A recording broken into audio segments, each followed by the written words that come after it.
ওকে।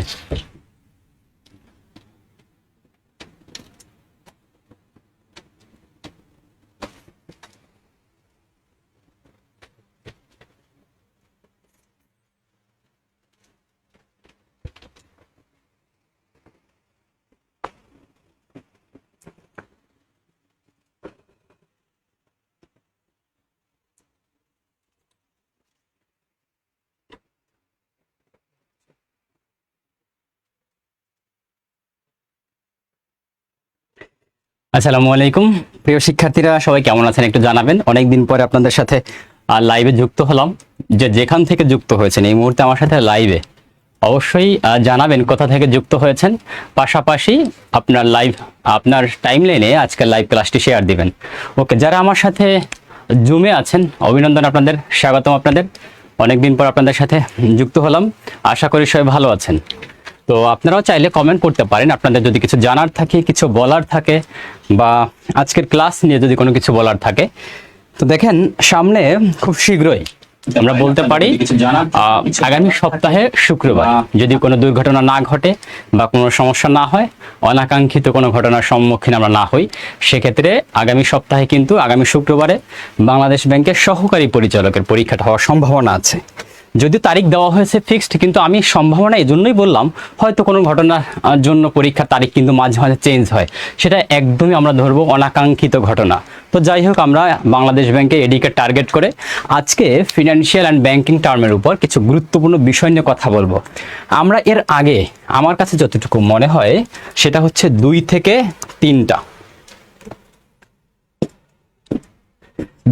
3টা ক্লাস করেছি, সেটা লাইভে হোক জুমে হোক, আমরা এই বিষয়ে কিন্তু মোটামুটি পড়াশোনা করেছি।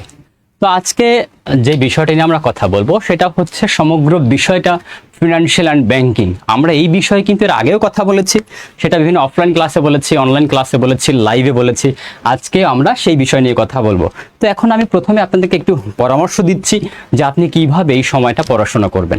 দেখেন, ফিনান্সিয়াল অ্যান্ড ব্যাংকিং নলেজের জন্য আমরা সিনিয়র অফিসারের আগে যতটুকু পড়েছিলাম, যতটুকু আমাদের সাজেশন ছিল, এর বাইরে কিন্তু এমসিকিউ বলেন বা রিটেন বলেন, কিছুই এর বাহির থেকে আসেনি। এখন হতে পারে আমাদের প্রিপারেশনের জন্য আমরা সময় কম পেয়েছিলাম, সেক্ষেত্রে হয়তো আমরা সঠিকভাবে আনসার করতে পারিনি। তাহলে এখন এই মুহূর্তে কি করবে? এই মুহূর্তে আপনার হাতে সময় আছে 1 সপ্তাহ। আপনি নিশ্চয়ই অন্যান্য সাবজেক্ট ভালোভাবে প্রস্তুতি নিয়েছেন কিংবা শেষ করেছেন। তো এই মুহূর্তে আপনার যে কাজ, এই টপিকটার জন্য কিংবা এই বিষয়টার জন্য, এই 10 মার্কসের জন্য আপনার কাজটা হবে এটা: আমরা এর আগে ফিনান্সিয়াল অ্যান্ড ব্যাংকিং নলেজের উপরে যতটুকু পড়েছি, যতগুলো ক্লাস আমাদের হয়েছে, কিংবা যতটুকু ইনফরমেশন আমাদের কাছে আছে, যতটুকু সোর্স বা ম্যাটেরিয়ালস রয়েছে, ততটুকুর কম্বিনেশনে আজকের এই অংশটা অ্যাড করে ফেলবো। অ্যাড করে আমরা এই কয়েকদিন যে সময়টা আছে, তো আমরা এটার উপরে মোটামুটি একটা প্র্যাকটিস করে যাব। দেখেন, আমি যেটা বলবো সেটা হচ্ছে, আমি যতটুকু পড়াবো কিংবা আমরা যে ম্যাটেরিয়ালসটা দেবো, এটা যে 100% এখান থেকে প্রশ্ন হবে এটা বলা যাবে না, অন্তত আমি বলতে পারবো না। আসলে এই কথাটা বলা যাবে না, এজন্যই প্রশ্ন আমি কিংবা ক্যারিয়ার ম্যাপ করে না। তাহলে আমরা এমন বিষয়ে আপনার কাছে আমরা নিয়ে যাব, কিংবা এমন বিষয় আমরা আয়োজন করেছি যেগুলো পড়লে সম্ভাবনা থাকে, অনেক বেশি সম্ভাবনা থাকবে। এর মানে আমরা গুরুত্বপূর্ণ বিষয়গুলি আলোচনা করেছি, কারণ মানে অপ্রাসঙ্গিক কিংবা ইররিলেভেন্ট টপিক নিয়ে এসে আপনাকে অনেক তথ্য দিতে চাই না, কিংবা দিয়ে কোনো লাভ হবে না। তো আশা করি আমার কথা বুঝতে পেরেছেন। আসুন, বেশি কথা আর বলবো না, আমরা এখানে অনেকগুলো টপিক নিয়ে কথা বলবো আজকে। হ্যাঁ, এসিটা ছাড়েন। আমরা অনেকগুলো টপিক নিয়ে কথা বলবো, সেক্ষেত্রে প্রত্যেকটা বিষয়ের ডিটেলসে আলোচনা করার সুযোগ আমার হবে না। এজন্যই সুযোগ হবে না, কারণ হচ্ছে তাহলে সবগুলো বিষয় কিন্তু আমি টাচ করতে পারবো না। তো আমি সবগুলো বিষয় আমরা এখানে লাইভ ক্লাস আলোচনা করব, তবে প্রত্যেকটা টপিকের কিছু বেসিক বিষয় থাকে না, সেই বিষয়গুলো মূলত আমরা আলোচনায় রাখবো। পাশাপাশি প্রত্যেকটা বিষয় আপনাদেরকে দেওয়া হবে ম্যাটেরিয়ালসগুলো, আপনারা অবশ্যই সেটা দেখে বাসায় বসে পড়াশোনা করে আপনাদের যে প্রস্তুতি আছে সেটাকে অবশ্যই শানিত করবেন। তাহলে চলুন, প্রথম যে টপিকটা সেটা হচ্ছে ক্যাপিটাল অ্যাডিকুয়েসি রেশিও। আসেন, এটার ডেফিনেশনটাকে একটু শিখে নেই। যদি আমরা এটার বাংলাটা জানতে চাই তাহলে কি বলবো? মূলধন পর্যাপ্ততা অনুপাত। মূলধন পর্যাপ্ততা অনুপাত ডেফিনেশনটা কি? মূলধন পর্যাপ্ততা অনুপাত অথবা CAR অথবা ক্যাপিটাল অ্যাডিকুয়েসি রেশিও, এটি হলো এমন একটি অনুপাত যা ব্যাংকের মোট মূলধন ও ঝুঁকিভিত্তিক সম্পদের মধ্যে সম্পর্ক নির্দেশ করে। এটি ব্যাংকের আর্থিক শক্তি ও সম্ভাব্য ক্ষতি মোকাবিলার সক্ষমতা পরিমাপ করে। ধরুন কোনো একটা ব্যাংক 100 কোটি টাকার খেলাপি ঋণের মধ্যে আছে, এর মানে তার নন পারফর্মিং লোনের পরিমাণ হচ্ছে 100 কোটি টাকা। হ্যাঁ, এখন এই 100 কোটি টাকা যে তার লস হওয়ার সম্ভাবনা আছে, এটা সে কতটা ফেস করতে পারবে, এটা তো তার জন্য একটা অবশ্যই চ্যালেঞ্জ।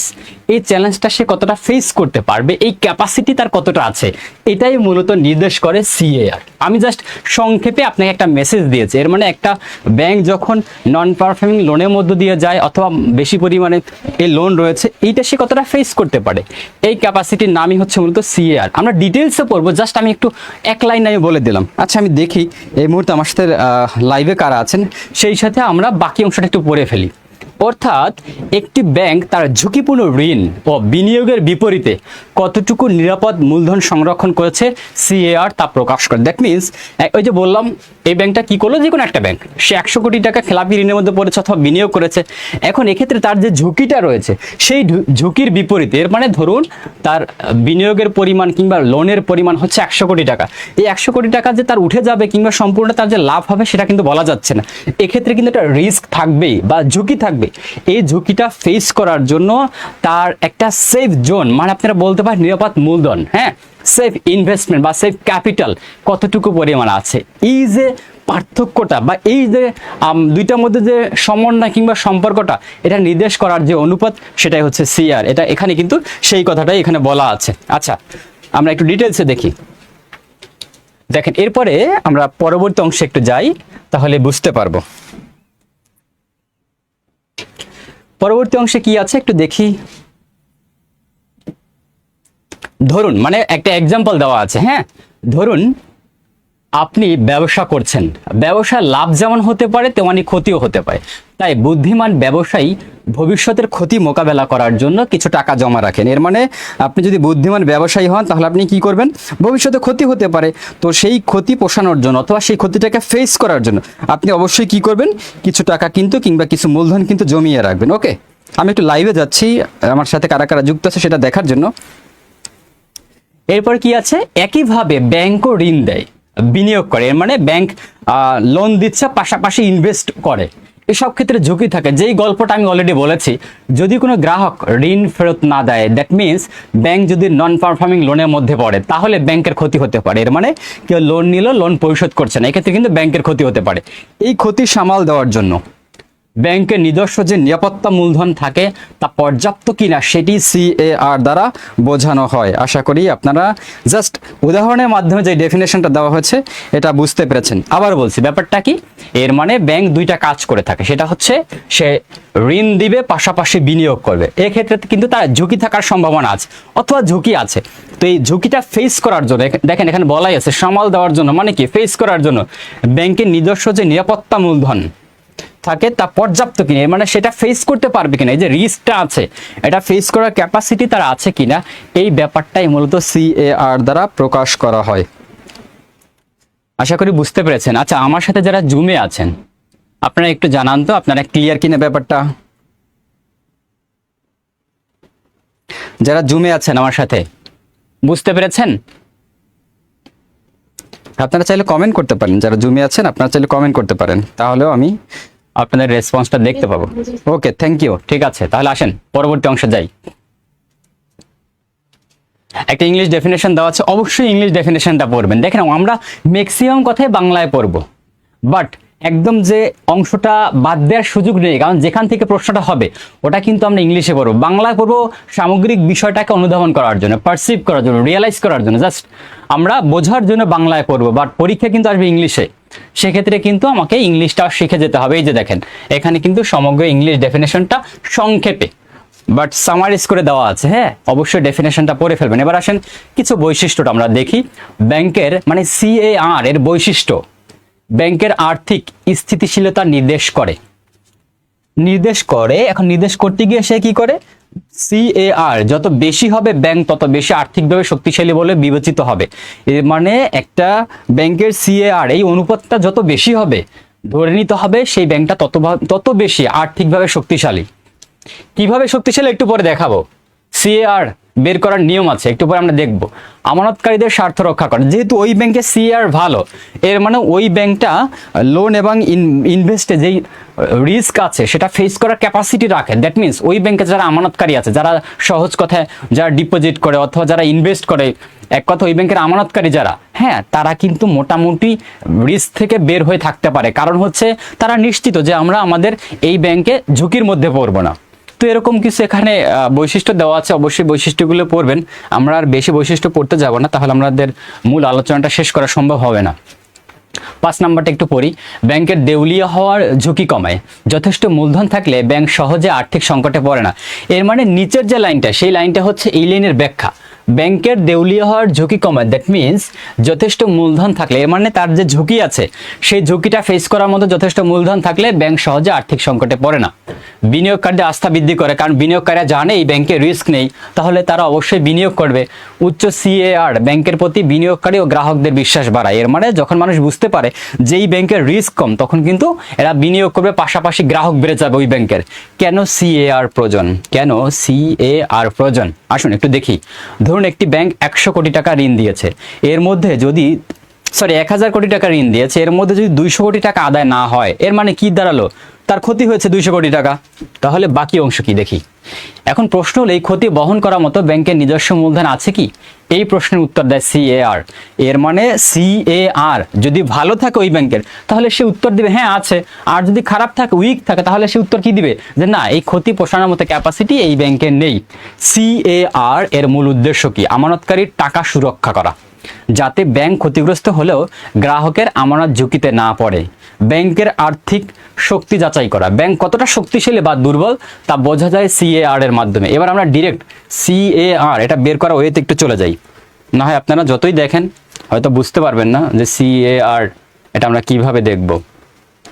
বাকি তথ্য একটু দেখে নিন, যা আলোচনা করেছি সেগুলোই।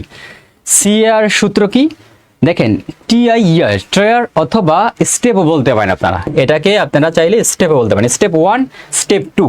এখন এই স্টেপ 1 আর স্টেপ 2 এটা আমরা কোথায় পেলাম? এটা দেখেন, একটু আগে আমি স্কিপ করেছি স্টেপ 1 আর স্টেপ 2। এই যে দেখেন, স্টেপ 1 ক্যাপিটাল থাকতে হবে, এটি ব্যাংকের সবচেয়ে শক্তিশালী মূলধন। হ্যাঁ, থ্যাংক ইউ ভাই, আমি জানতাম না। ওকে, কোনো সমস্যা নেই ভাই। আচ্ছা, স্টেপ 1 এ কি আছে? ক্যাপিটাল আছে। আর স্টেপ 2 দেখেন, এটাও ক্যাপিটাল। তো দুইটার মধ্যে পার্থক্যটা কি? স্টেপ 1 এ যেই ক্যাপিটালটা সেটা হচ্ছে শক্তিশালী মূলধন বলা হয়, কারণ কি এটা হচ্ছে পেইড আপ ক্যাপিটাল, এর মানে পরিশোধিত মূলধন। এরপর কি আছে? Retained earnings, statutory reserve. এই দুইটা বিষয় মানে হচ্ছে, ধরুন একটা ব্যাংকের যদি আপনি চিন্তা করেন যে 100 কোটি টাকা দিতে পারি বা 10 কোটি, যা দেন কোনো সমস্যা নেই। 100 কোটি টাকা সে কি করেছে? ইনভেস্ট করেছে। এর মধ্যে 200 কোটি টাকা তার লস হওয়ার সম্ভাবনা আছে, তাহলে লাভ থাকবে কত? 800 কোটি টাকা। Statutory reserve, retained earnings. এখন একটা ব্যাংক 100 কোটি টাকা সে ইনভেস্ট করেছে, 200 কোটি টাকা তার লস হওয়ার সম্ভাবনা থাকে। এই মাঝখানে যে ব্যবধানটা, এটাকে আমরা কি বলি? Statutory reserve. তবে এই স্ট্যাটিউটরি রিজার্ভ এটাকে আমরা ডিরেক্ট না বলে এটাকে আমরা কিন্তু রিটেইনড আর্নিং বলবো। তাহলে প্রশ্ন হতে পারে, স্ট্যাটিউটরি রিজার্ভ মানে কি? স্ট্যাটিউটরি রিজার্ভ মানে হচ্ছে একটা ব্যাংকের যে লাভ হলো, মুনাফার একটা অংশ সঞ্চিত রাখতে হবে। এই যে 800 কোটি টাকা লাভ হয়েছে, এখান থেকে একটা অংশ ব্যাংক কি করবে? সঞ্চিত, মানে সহজ কথায় তহবিল হিসেবে সংরক্ষণ করে রাখবে। আর যে লাভটা হলো এটাকে বলা হয় রিটেইনড আর্নিংস। এই তিনটা বিষয় যদি থাকে তাহলে এটা হচ্ছে স্টেপ 1 এ। এই তিনটা বিষয় মানে হচ্ছে তার শক্তিশালী মূলধন আছে। পরে কি বলা আছে? স্টেপ 2, এটি অতিরিক্ত বা সহায়ক মূলধন, মানে অন্যান্য সেক্টর থেকে তার কিছু ইনকাম হবে। স্টেপ 1 আর স্টেপ 2 এই দুইটাকে কি করতে হবে? যোগ করতে হবে। যোগ করে কি দিয়ে ভাগ করতে হবে? রিস্ক ওয়েটেড অ্যাসেট দিয়ে ভাগ করতে হবে। এর মানে স্টেপ 1 প্লাস স্টেপ 2 এই দুইটাকে যোগ করতে হবে। যোগ করে রিস্ক ওয়েটেড অ্যাসেট, এর মানে RWA, এটা দিয়ে ভাগ করে 100 দিয়ে গুণ করতে হবে। এর মানে কোন কোন সম্পদ তার ঝুঁকি আছে, পাশাপাশি স্টেপ 1 মানে কোন কোন জায়গা তার ক্যাপিটাল আছে, মানে তার বিভিন্ন সেক্টর থেকে যে ক্যাপিটাল আসতেছে, পাশাপাশি যে ঝুঁকির সম্পদগুলো রয়েছে, এই ক্যাপিটালকে ঝুঁকি দিয়ে ভাগ করতে হবে। ভাগ করে 100 দিয়ে গুণ করলে কি হয়ে যাবে? একটা ব্যাংক বা একটা প্রতিষ্ঠানে কি বের হবে? CAR বের হবে। এর মানে ক্যাপিটাল অ্যাডিকুয়েসি রেশিওটা বের হবে। দেখেন এখানে একটা উদাহরণ দেওয়া আছে, ধরা যাক স্টেপ 1, এর মানে স্টেপ 1 এর যে ক্যাপিটাল এটা শক্তিশালী মূলধন, তার পরিমাণ কত? 70 কোটি টাকা। স্টেপ 2 সহায়ক মূলধন। এর মানে এটা কখন থাকতে পারে বা খারাপ অবস্থা থাকতে পারে, ভালো অবস্থা থাকতে পারে, সহায়ক। অন্যান্য সেক্টর থেকে ইনকাম যে হবে 30 কোটি টাকা, তাহলে আমরা কি দাঁড়ালো, আমাদের কি দেখলাম যে 70 কোটি টাকা স্টেপ 1-এ, 30 কোটি টাকা হচ্ছে স্টেপ 2-তে। আর বলা হলো রিস্ক ওয়েটেড অ্যাসেটের পরিমাণ হচ্ছে 500 কোটি টাকা। তাহলে এখানে আমরা তার স্টেপ 1 এবং 2-তে কত দাঁড়ালো, 100 কোটি টাকা। আর রিস্ক ওয়েটেড অ্যাসেটের পরিমাণ কত, 500 কোটি টাকা। এটা জাস্ট নমুনা দেওয়া হয়েছে, এই দুইটাকে ভাগ করা হয়েছে, আবার গুণ করা হয়েছে 100 দিয়ে। ওভারঅল 20% কি দাঁড়ালো, সিএআর। অর্থ কি, এর মানে 20%-এর মানেটা কি, ব্যাংকের প্রতি 100 টাকা ঝুঁকিপূর্ণ সম্পদের বিপরীতে 20 টাকা নিজস্ব মূলধন রয়েছে। এর মানে হচ্ছে ধরুন ব্যাংকের অনেকগুলো টাকা, সেটা 100 কোটি হতে পারে, 200 কোটি টাকা হতে পারে, তার রিস্কের মধ্যে আছে। তো প্রতি 100 কোটি টাকা যে ঝুঁকিপূর্ণ টাকা রয়েছে, এই 100 টাকাকে ফেস করার জন্য সে 20 টাকা মূলধন হিসেবে রেখেছে, যে 100 টাকাকে ফেস করার জন্য সে 20 টাকা ইনভেস্ট করতে পারবে, তার ক্যাপিটাল আছে। ফলে ব্যাংক ক্ষতির মুখোমুখি হলেও তা মোকাবিলা করার সক্ষমতা রাখে। এর মানে জিরো না, কিন্তু সে 100 টাকা ঝুঁকির মধ্যে পড়বে, তবে সে 20 টাকা দিতে পারবে, দ্যাট মিনস সে 80 টাকা ঝুঁকি পড়বে।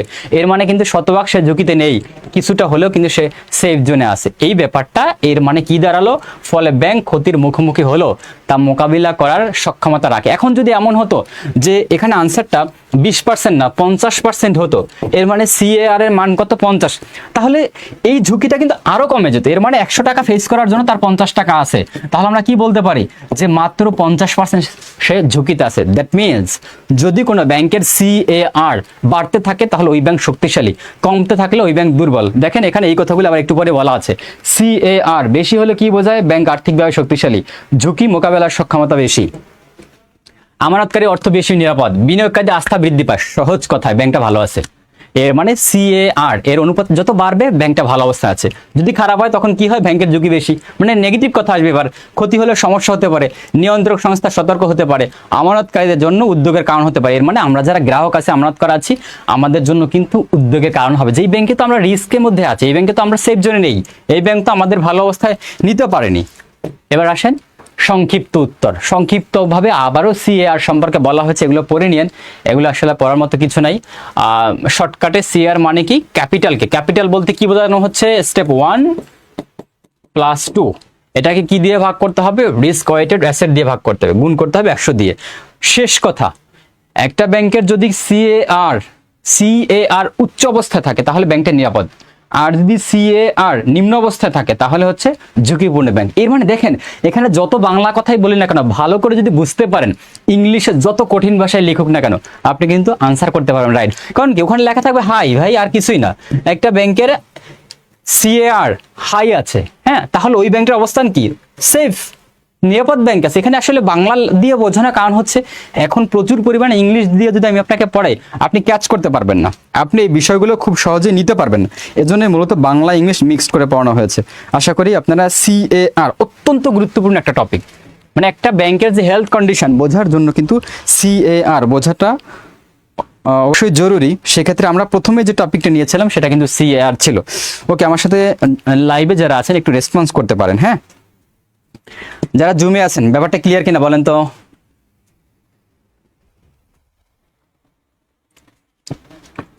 ওকে, চলেন পরবর্তী টপিক। হ্যাঁ, থ্যাংক ইউ। এবার আসে নন পারফর্মিং লোন। দেখেন এতক্ষণ যা পড়তেছিলাম ওটার সাথে কিন্তু একটা প্রাসঙ্গিক টপিক হচ্ছে এনপিএল, অথবা আমরা বলতে পারি নন পারফর্মিং লোন। দেখেন আমরা এতক্ষণ তো এটাই পড়েছিলাম, কোনো একটা ব্যাংক ঝুঁকিতে থাকবে কখন, যখন তার খেলাপি ঋণের পরিমাণ বেশি থাকবে।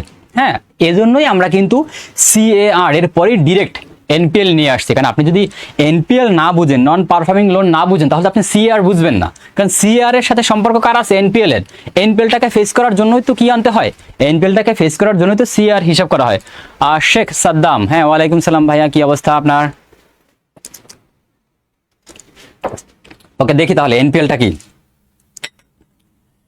এনপিএল হলো এমন ঋণ যার মূলধন বা সুদের কিস্তি নির্ধারিত সময় অনুযায়ী পরিশোধ করা হয় না এবং যা ব্যাংকের জন্য আয় সৃষ্টি করতে ব্যর্থ হয়। দেখুন একটা ব্যাংকের কাজ কি, একটা ব্যাংকের কাজ হচ্ছে লোন দেওয়া। এখন সে লোন দেয় কিসের জন্য, লাভের জন্য, ইনকামের জন্য, আয় করার জন্য। এখন আমাকে লোন দিয়েছে কিন্তু আমি লোন পরিশোধ করছি না, তাহলে ব্যাংকের লাভ তো পরের কথা, তার তো যেটা মানে ক্যাপিটাল, সে যেটা আমার পেছনে ইনভেস্ট করেছে, আমাকে যে লোনটা দিয়েছে সেটাই তো তার যে মূলধনটা, সেটাই তো তার কি হচ্ছে না, মানে কি বলা যায় এটাকে, আদায় হচ্ছে না। আদায় না হলে তা তো লাভ তো হবেই না। তাহলে বলতে পারি একটা ব্যাংক যখন লোন দেয় সেই লোনটা যদি সঠিকভাবে পরিশোধ করা না হয়, তার যেমন মূল টাকাটাও সে পাচ্ছে না, পাশাপাশি তার ইনকামও হচ্ছে না। ওভারঅল ওই ব্যাংকের হেলথ কন্ডিশন কিন্তু আস্তে আস্তে খারাপের দিকে যাবে। সহজ কথায়, যে ঋণ থেকে ব্যাংক নিয়মিত সুদ বা কিস্তি আদায় করতে পারে না তাকে এনপিএল বলে। এর মানে একটা ব্যাংক কি করলো, লোন দিল, সেই লোনই সে আদায় করতে পারছে না, তাহলে তো তার ইনকামও হচ্ছে না। ওভারঅল এই ব্যাংকটা এনপিএল এর মধ্য দিয়ে যাচ্ছে, বা ভালো মানে একটা খারাপ পরিস্থিতির মধ্য দিয়ে যাচ্ছে। এনপিএল এর প্রধান বৈশিষ্ট্য, নির্ধারিত কিস্তি পরিশোধ হয় না। দ্যাট মিনস ঋণ গ্রহীতা সময় মতো কিস্তি বা সুদ পরিশোধ করতে ব্যর্থ হয়, পরে ব্যাংকের আয় কমিয়ে দেয়। এর মানে এনপিএল এ থাকা মানে কি, ব্যাংকের তো আয় হচ্ছে না, ব্যাংক সুদ আয় করতে পারে না। কেন আয় হয় না? কারণ সুদ ইনকাম হচ্ছে না। আর উপায়টা কি বলা হয়েছে, কিস্তি পরিশোধ হয় না। কিস্তি পরিশোধ না হওয়া মানে কি, যারা লোন নিয়েছে তারা কিস্তিটা পরিশোধ করছে না, ঝুঁকিপূর্ণ সম্পদে পরিণত হয়। এর মানেটা কি, ব্যাংকের সম্পদের গুণগত মান কমে যায়। তো এরকম যদি হাজার হাজার মানুষ মানে লোন নিয়ে লোন পরিশোধ না করে, তাহলে তো ব্যাংকের গুণগত মানটা নষ্ট হয়ে যাবে, এটা ঝুঁকিপূর্ণ সম্পদে পরিণত হবে। অতিরিক্ত প্রভিশন রাখতে হয়। এর মানেটা কি, এর মানেটা হচ্ছে সম্ভাব্য ক্ষতির জন্য ব্যাংকে অতিরিক্ত অর্থ সংরক্ষণ করতে হয়। এর মানে ব্যাংক যেহেতু ঝুঁকির মধ্যে পড়ে যাচ্ছে, এই ঝুঁকিটা ফেস করার জন্য তাকে অতিরিক্ত কি করতে হচ্ছে, মূলধন রাখতে হচ্ছে। এখন তার যদি ইনকামই না থাকে, তাহলে সে মূলধন কেমনে রাখবে? পরে ব্যাংকের মুনাফা কমায়। ব্যাংক, আমি এখানে প্রথম লাইনটার ব্যাখ্যা কিন্তু আর নিচে লিখেছি, ব্যাংকের মুনাফা কমায়। দ্যাট মিনস খেলাপি ঋণ বাড়লে লাভ কমে যায়। লাভ কমা মানে কি, তার মুনাফাও কমে যাবে, ব্যাংকের তারল্য সংকট সৃষ্টি করতে পারে। এর মানে তার যেহেতু এনপিএল অনেক বেশি, এর মানে ক্যাশ টাকা নেই। ক্যাশ টাকা না থাকা মানে কি, সে গ্রাহকদের চাহিদা মেটাতে পারছে না। গ্রাহকদের চাহিদা মেটাতে না পারার মানে হচ্ছে সে তারল্য সংকটের মধ্যে পড়েছে। ঋণের টাকা ফেরত না আসলে নতুন ঋণ দেওয়ার সক্ষমতা কমে যায়। এর মানে সে প্রচুর পরিমাণ টাকা ঋণ দিয়েছে, সেই ঋণ সে কি করতে পারছে না, তুলতে পারছে না। এই মানে ঋণের টাকা সে উঠাতে পারছে না। তাহলে নতুন নতুন যারা গ্রাহক আছে, যারা ঋণ নিতে চাচ্ছে, তাদেরকে তো আর ঋণ দেওয়া মানে সম্ভব হচ্ছে না। সে কি করছে, আস্তে আস্তে ঋণ প্রদানের সক্ষমতা হারাচ্ছে। অর্থনীতিতে নেতিবাচক প্রভাব ফেলবে, স্বাভাবিক ব্যাপার। ব্যাংকের ইনকাম নেই, ওভারঅল বাংলাদেশের অর্থনীতির বাজারে ইনকাম নেই। ওভারঅল যদি চিন্তা করে, বাংলাদেশের অর্থনৈতিক অবস্থায় কিন্তু আস্তে আস্তে খারাপের দিকে যাবে। বাস্তব উদাহরণ, আসুন একটা বাস্তব উদাহরণ দিয়ে আমরা এই টপিকটা শেষ করব। রহিম ব্যাংক থেকে ব্যবসার জন্য 20 লাখ টাকা ঋণ নিলেন। চুক্তি অনুযায়ী প্রতি মাসে 50,000 টাকা কিস্তি দেওয়ার কথা। প্রথম কয়েক মাস কিস্তি দিলেন, কিন্তু পরে ব্যবসায় লোকসান হওয়ায় 4 মাস কোনো কিস্তি দিলেন না। তখন ব্যাংক তার ঋণকে এনপিএল হিসেবে চিহ্নিত করতে পারে। এর মানে 90 দিনের পরে যদি এমন হয় যে 90 দিনের মধ্যে ঠিক আছে, সমস্যা থাকতে পারে, 90 দিন ওভার হয়ে গেলে ওই ব্যক্তি যদি ঋণ পরিশোধ না করে, তাহলে কিন্তু তার লোনটাকে এনপিএল হিসেবে বিবেচনা করা হয়। দেখেন এখানে কিন্তু 4 মাসের কথাই বলা আছে, মানে 90 দিন বেশি। এনপিএল কেন বাড়ে, এর মানে নন পারফর্মিং লোনগুলোর পরিমাণ কেন বাড়তেছে? একটা হচ্ছে ঋণ গ্রহীতার কারণে। ঋণ গ্রহীতার কারণে মানে ঋণ গ্রহীতার নিজের কারণে এনপিএল বাড়ে। দেখেন বিভিন্ন পয়েন্টে বোঝানো হয়েছে এখানে, ঋণ যিনি নিয়েছেন তার নিজের কিছু কারণেও কিন্তু এনপিএল হতে পারে। যেমন ব্যবসায় লোকসান, এর মানে উনি ব্যবসা করার জন্য লোন নিয়েছিলেন, এখন তার ব্যবসায় লোকসান হয়েছে, এর মানে তিনি টাকা পরিশোধ করছেন না। পাশাপাশি বেকারত্ব, ধরুন কোনো কারণবশত এমন হলো তাকে লোনটা দেওয়া হয়েছিল, এই মুহূর্তে তার কোনো ইচ্ছা ছিল, সেই ইচ্ছাটা বাস্তবায়ন করতে পারেনি। সেটা হতে পারে যে ব্যবসা করবেন অথবা কোনো জায়গায় সে ইনভেস্ট করবে, একটা পর্যায়ে কোনো কারণবশত তার সেই স্বপ্ন বা তার ইচ্ছা বাস্তবায়ন হয়নি, মানে সে বেকার আছে, তাহলে সে ইনকাম করতে পারছে না। ইনকাম করতে না পারার কারণ কি, তার লোকসান হয়েছে আগেই। পাশাপাশি দুর্বল আর্থিক অবস্থা, এর মানে সে ইনভেস্ট করেছে কিন্তু লাভ কম হয়েছে, যে কারণে সে খেয়ে দিয়ে বেঁচে আছে, ব্যাংকের টাকা পরিশোধ করতে পারছে না দুর্বল আর্থিক অবস্থার কারণে। ইচ্ছাকৃত ঋণ খেলাপি, সর্বশেষ বিভিন্ন রাজনৈতিক কারণ থাকতে পারে বা ব্যক্তিগত কারণ থাকতে পারে, সেক্ষেত্রে সে ইচ্ছাকৃতভাবেই টাকা পরিশোধ করছে না। এগুলো হচ্ছে ব্যক্তি ইচ্ছা করে যখন মানে এনপিএল এর মধ্যে পড়ে যায়, সেটা ইচ্ছা করে। পরে ব্যাংকের কারণে, অনেক সময় ব্যাংকের নিজেদের কারণেও কিন্তু এনপিএল হতে পারে, যাচাই বাছাই না করে ঋণ দেয়। এই ব্যক্তিকে ঋণ দিতে পারবো কিনা, এটা মানে কোনো কারণে যদি তার ব্যবসায় লোকসান হয়, এটা ফেস করার ক্যাপাসিটি আছে কিনা, অথবা তার মানে এমন কোনো ব্যাকগ্রাউন্ড আছে কিনা যেটা সে আগে মানে অন্য ব্যাংকের ক্ষেত্রেও করেছে, এগুলো যাচাই বাছাই করা হয় না। দুর্বল তদারকি, ওই যে বললাম তদারকির অভাব আছে, রাজনৈতিক বা অন্য প্রভাব, একটু আগে যে কথা বলেছি। এবার আসুন অর্থনৈতিক কারণে। একটা দেশে মন্দা হতে পারে, তাহলে ওই মন্দা একটা দেশে মানে ব্যক্তির উপরে মন্দাটা প্রভাব পড়ে, সেক্ষেত্রে তার মানে লোকসান হতে পারে বা কোনো সমস্যা হতে পারে। প্রাকৃতিক দুর্যোগ হতে পারে, মহামারী হতে পারে, উচ্চ মূল্যস্ফীতি থাকে। এই কারণগুলোর কারণেও কিন্তু অনেক সময় এনপিএল বেড়ে যায়। এনপিএল এর ক্ষতিকর প্রভাব, এর মানে যদি এনপিএলটা বাড়ে তাহলে কি কি প্রভাব পড়তে পারে? যারা লাইভে আছেন দয়া করে আজকে ক্লাসটা বা লাইভ ক্লাসটা আপনার টাইমলাইনে শেয়ার দিবেন, তাহলে কি হয় অনেকে আমাদের সাথে যুক্ত হবে। এনপিএল এর ক্ষতিকর প্রভাব, ব্যাংকের উপর কি কি প্রভাব পড়ে? ব্যাংকের মুনাফা কমে যায়, মূলধনের উপর চাপ পড়ে, সিএআর কমে যেতে পারে। একটু তো বললামই, সিএআর তখনই তো বেশি হবে যখন ইনকাম ভালো থাকবে। ইনকাম কম, এর মানে তার সিএআর কিন্তু কমে যাবে। কমে যাওয়া মানে কি? ব্যাংকটা খারাপ অবস্থার দিকে যাচ্ছে।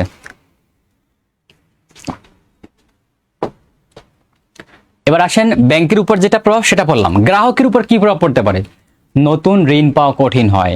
এর মানে যারা গ্রাহক আছে, নতুন নতুন গ্রাহক, এরা কিন্তু সহজে ঋণ নিতে পারবে না, কারণ ব্যাংকের ক্যাশ টাকা নেই, কিভাবে ঋণ নেবে? পরে সুদের হার বাড়তে পারে, তখন ব্যাংক চিন্তা করবে এই যে লোকসান, এটাকে ফেস করার জন্য সে সুদের হারটা বাড়িয়ে দেবে, অন্যথায় তার আসলে ইনকাম হচ্ছে না, সে তখন অতিরিক্ত সুদ বাড়িয়ে ইনকাম করার চেষ্টা করবে। ওভারঅল অর্থনীতির উপর প্রভাব, মানে দেশের অর্থনীতির উপর কি প্রভাব পড়ে? বিনিয়োগ কমে যাবে, কর্মসংস্থান কমে যাবে, অর্থনৈতিক প্রবৃদ্ধি বাধাগ্রস্ত হবে। এনপিএল কমানোর উপায়, ঋণ দেওয়ার আগে যথাযথ যাচাই করতে হবে, ঋণ ব্যবহারে নিয়মিত তদারকি করতে হবে, খেলাপিদের বিরুদ্ধে আইনি ব্যবস্থা নিতে হবে, পুনরায় তফসিলীকরণ বা ডিশিডিউলিং, ঝুঁকি ব্যবস্থাপনা শক্তিশালী করা। এগুলো অবশ্যই একটু দেখে নেবেন। আর শেষে একটা ডেফিনেশন দেওয়া আছে কিন্তু, হ্যাঁ, ডেফিনেশনটা ইংলিশে আছে, অবশ্যই পড়বেন। এটা শেষে রাখার কারণ হচ্ছে আপনি যদি ওভারঅল বাংলা কথা বুঝেন তাহলে কিন্তু আপনার জন্য এটা কঠিন কিছু না। এই যে দেখেন, 90 দিন অথবা তার থেকে বেশি এই সময় পরিমাণ যদি দেখা যায় কোনো ব্যক্তি লোন পরিশোধ না করে তাহলে কিন্তু সেটা এনপিএল এর অন্তর্ভুক্ত হবে। অবশ্যই ইংলিশ ডেফিনেশন পড়ে পরীক্ষা হলে যাবেন। এখন আমার সাথে বাংলা পড়েন, বাংলা দেখেন, কিন্তু আপনাকে ইংলিশ ডেফিনেশন পড়ে পরীক্ষা হলে যেতে হবে, না হয়তো আপনি ইংলিশ প্রশ্ন আনসার করতে পারবেন না।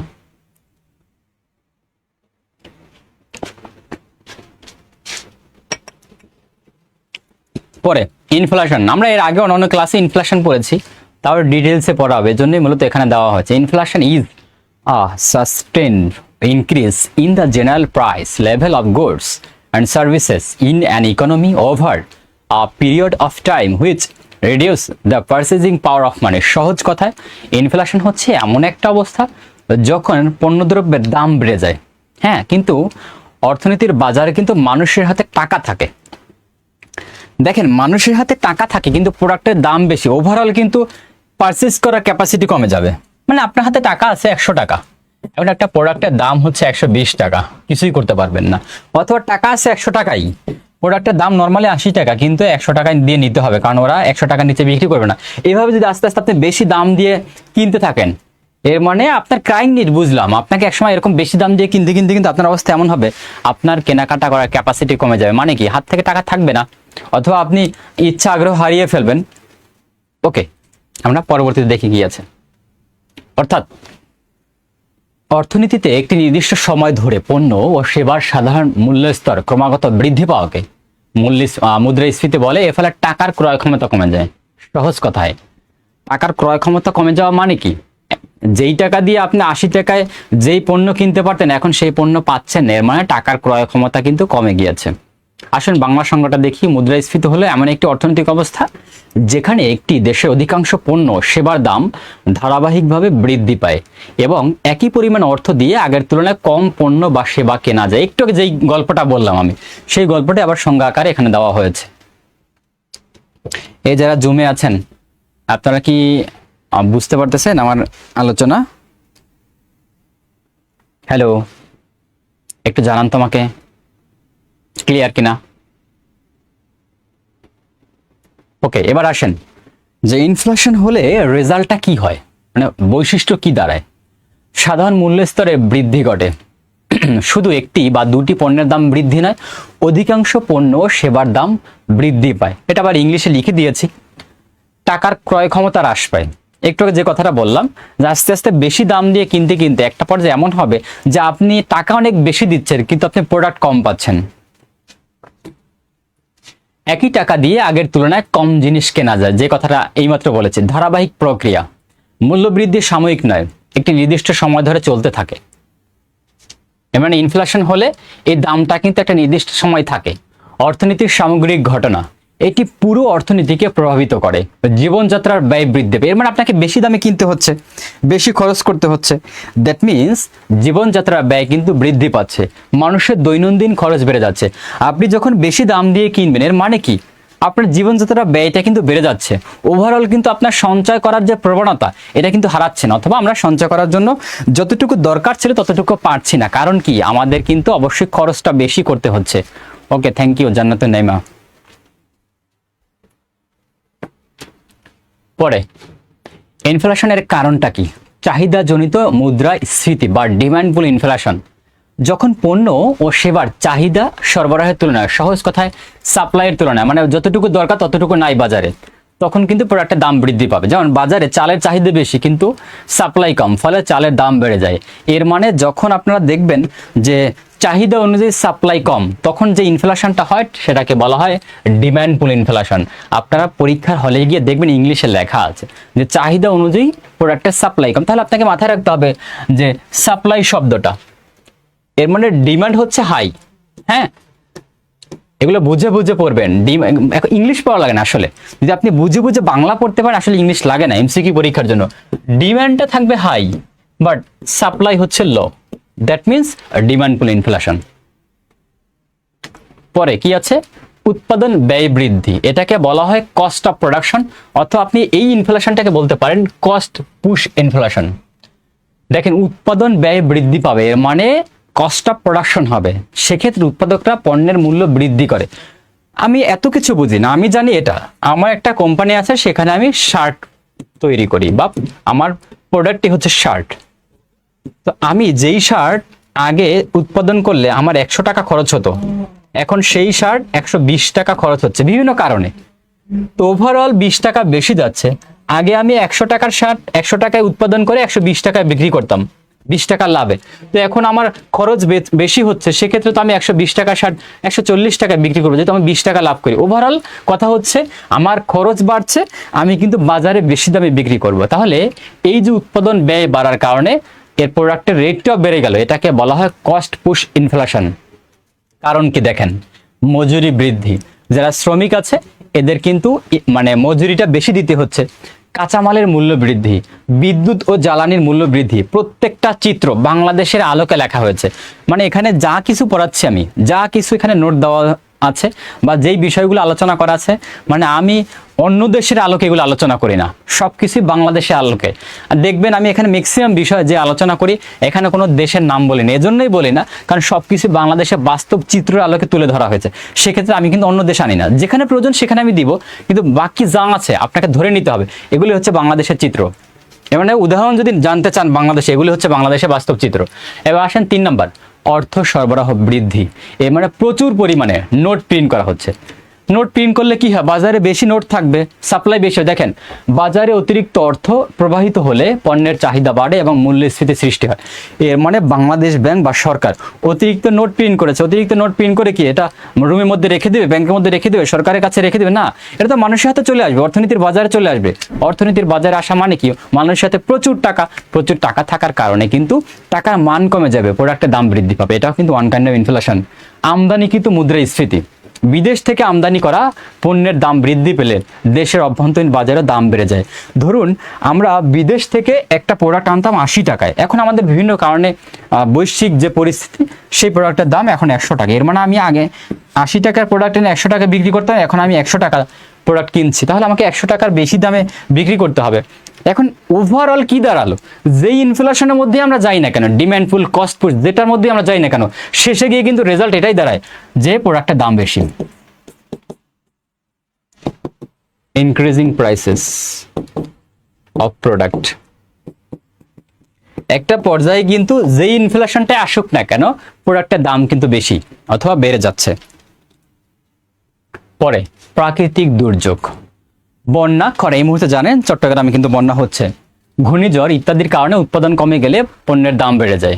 মজুতদারি ও কালোবাজারি, অসাধু ব্যবসায়ীরা পণ্য মজুত করে কৃত্রিম সংকট সৃষ্টি করলে মূল্য বৃদ্ধি পায়। একদম বাস্তব চিত্র বাংলাদেশের। হ্যাঁ, জনসংখ্যা বৃদ্ধি, জনসংখ্যা দ্রুত বৃদ্ধি পেলে পণ্য সেবার চাহিদা বাড়ে। দেখেন জনসংখ্যা বাড়তি, জনসংখ্যা অনেক বেশি, তাহলে তো সে চাহিদা মেটাতে পারছে না, এবার বাজারে চাহিদা অনুযায়ী সে পণ্য সাপ্লাই দিতে পারছে না, তাহলে মানুষের হাতে টাকা বেশি থাকা সত্ত্বেও ওই ব্যবসায়ীরা কি করবেন, পণ্যের দাম বাড়িয়ে দেবেন। দাম বাড়ানো মানে কি, ইনফ্লেশন হচ্ছে। ইনফ্লেশনের ফলাফল, এবারে বৈশিষ্ট্য আলোকে ফলাফলটা, ক্রয় ক্ষমতা হ্রাস পাচ্ছে, জীবনযাত্রা ব্যয় বৃদ্ধি পাচ্ছে, স্থির আয়ের মানুষের ক্ষতি হচ্ছে। এর স্থির আয়ের মানে কি, ধরুন কিছু কিছু মানুষের প্রতি মাসে স্যালারি, ধরুন একটা প্রাইভেট জব করেন, তার প্রতি মাসে স্যালারি হচ্ছে 20,000 টাকা, এখন মানে ইনকাম কিন্তু বাড়লো না, বাট তার আয় ব্যয়টা বেড়ে গেছে, যেহেতু প্রোডাক্টের দাম বেশি, তাহলে এখন তার 20,000 টাকার বেশি খরচ করতে হচ্ছে মাসে, সে পাবে কোথায়, তার তো স্যালারি 20,000 টাকা, বাট খরচ তো বেড়ে গেছে, তাহলে এই মানুষগুলো কিন্তু ক্ষতির সম্মুখীন হচ্ছে। সঞ্চয় প্রকৃত মূল্য হ্রাস পায়, সহজ কথায় যেহেতু তার খরচই বেড়ে যাচ্ছে, তাহলে তো সে সঞ্চয় করতে পারবে না। হ্যাঁ, আয় বৈষম্য বৃদ্ধি, ধনী ব্যক্তি আরো লাভবান হতে পারে, কিন্তু দরিদ্র মানুষের জীবনযাত্রা আরো কঠিন হয়ে পড়ে। ধরুন বড় বড় ব্যবসায়ীরা, দ্যাট মিনস তারা ধনী ব্যক্তি, তারা আস্তে আস্তে লাভবান হচ্ছে, কারণ তাদের তো ইনকাম বেড়ে যাচ্ছে, তারা বেশি দামে প্রোডাক্ট বিক্রি করছে, ফলে তারা আরো ধনী হচ্ছে। উৎপাদন বৃদ্ধি, মধ্যম মাত্রার মুদ্রাস্ফীতিতে উৎপাদকরা বেশি লাভের আশায় উৎপাদন বাড়াতে উৎসাহিত হয়।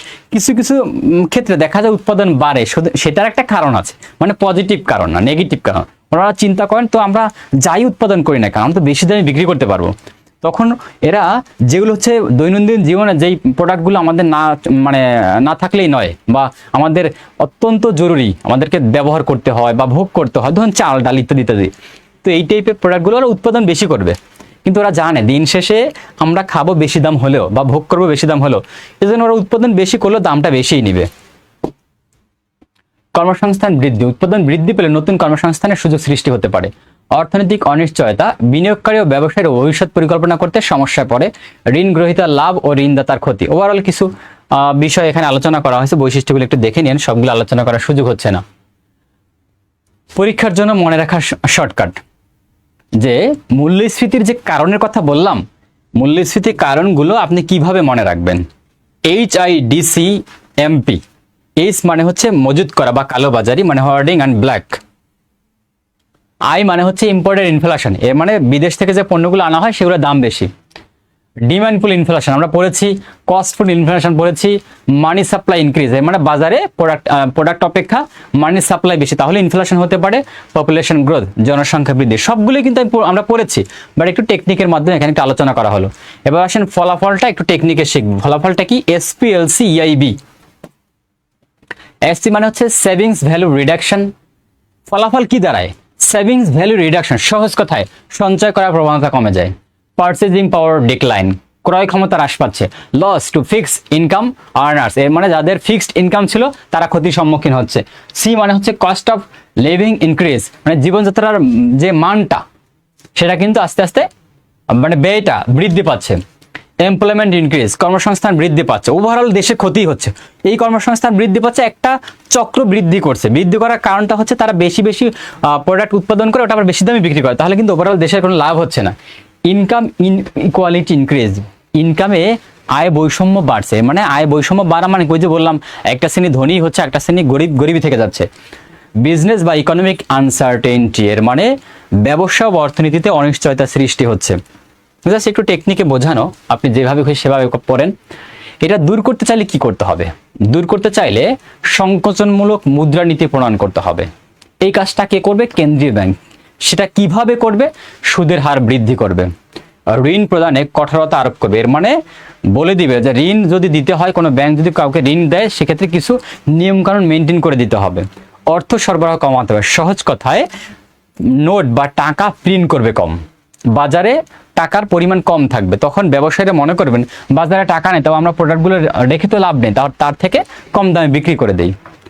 এবার আসেন আরেকটা পলিসি, সেটা হচ্ছে রাজস্ব নীতি। আগেরটা ছিল সংকোচনমূলক মুদ্রানীতি, দ্বিতীয় পলিসিটা হচ্ছে রাজস্ব নীতি। এই কাজটা কে করবে, সরকার। আর মুদ্রানীতির কাজ, সংকোচনমূলক মুদ্রানীতি কে প্রণয়ন করবে, বাংলাদেশ ব্যাংক। এগুলো কিন্তু বুঝতে হবে যে মূল্যস্ফীতি দূর করার জন্য পরীক্ষা প্রশ্ন হতে পারে যে সংকোচনমূলক মুদ্রানীতি কে প্রণয়ন করবে, এটা হচ্ছে বাংলাদেশ ব্যাংক। আর মূল্যস্ফীতি দূর করার জন্য ফিসক্যাল পলিসি কে প্রণয়ন করবে, বাংলাদেশ সরকার। তো বাংলাদেশ সরকার কি করবে, অপ্রয়োজনীয় ব্যয় কমাবে, মানে সরকারের যে সেক্টরে বা খাতে ব্যয় হচ্ছে সেই ব্যয়ের পরিমাণ কমাবে। কর বৃদ্ধি করবে, মানে বিশেষ বিশেষ কিছু সেক্টরে কর বাড়াবে, বাজেটের ঘাটতি নিয়ন্ত্রণ করবে, বাজেটে যে ঘাটতিটা থাকে সেটাকে কন্ট্রোল করবে।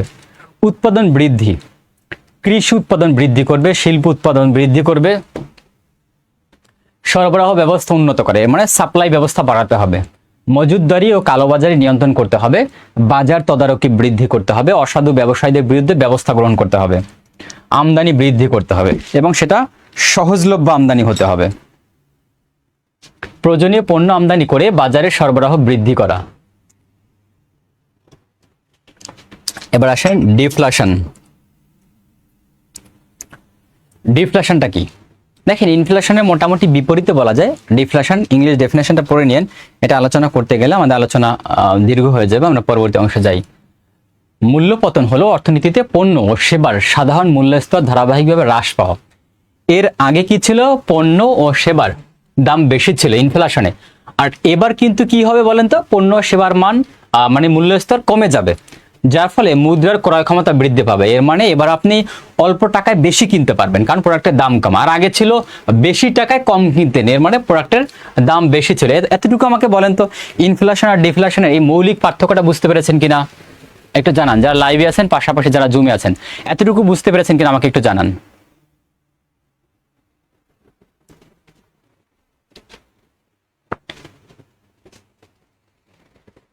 একটু রেসপন্স করতে হবে।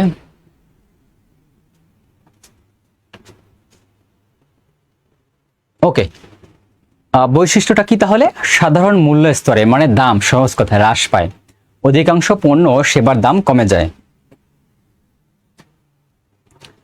টাকার ক্রয় ক্ষমতা বৃদ্ধি পায়, মানে একই টাকা দিয়ে বেশি পণ্য কেনা যায়, ধারাবাহিক প্রক্রিয়া, মূল্য হ্রাস একটি নির্দিষ্ট সময় ধরে চলতে থাকে, চাহিদা কমে যায়, ভোক্তারা ভবিষ্যতে আরো কম দামের আশায় ক্রয় বিলম্বিত করে। মানে মনে করে আজকে যেহেতু কম দামে পেয়েছি, আগামীকালকে মানে আরো কম দামে পাবো। তো মাঝে মাঝে এমন হয় যে তারা বসে থাকে, কিনে না।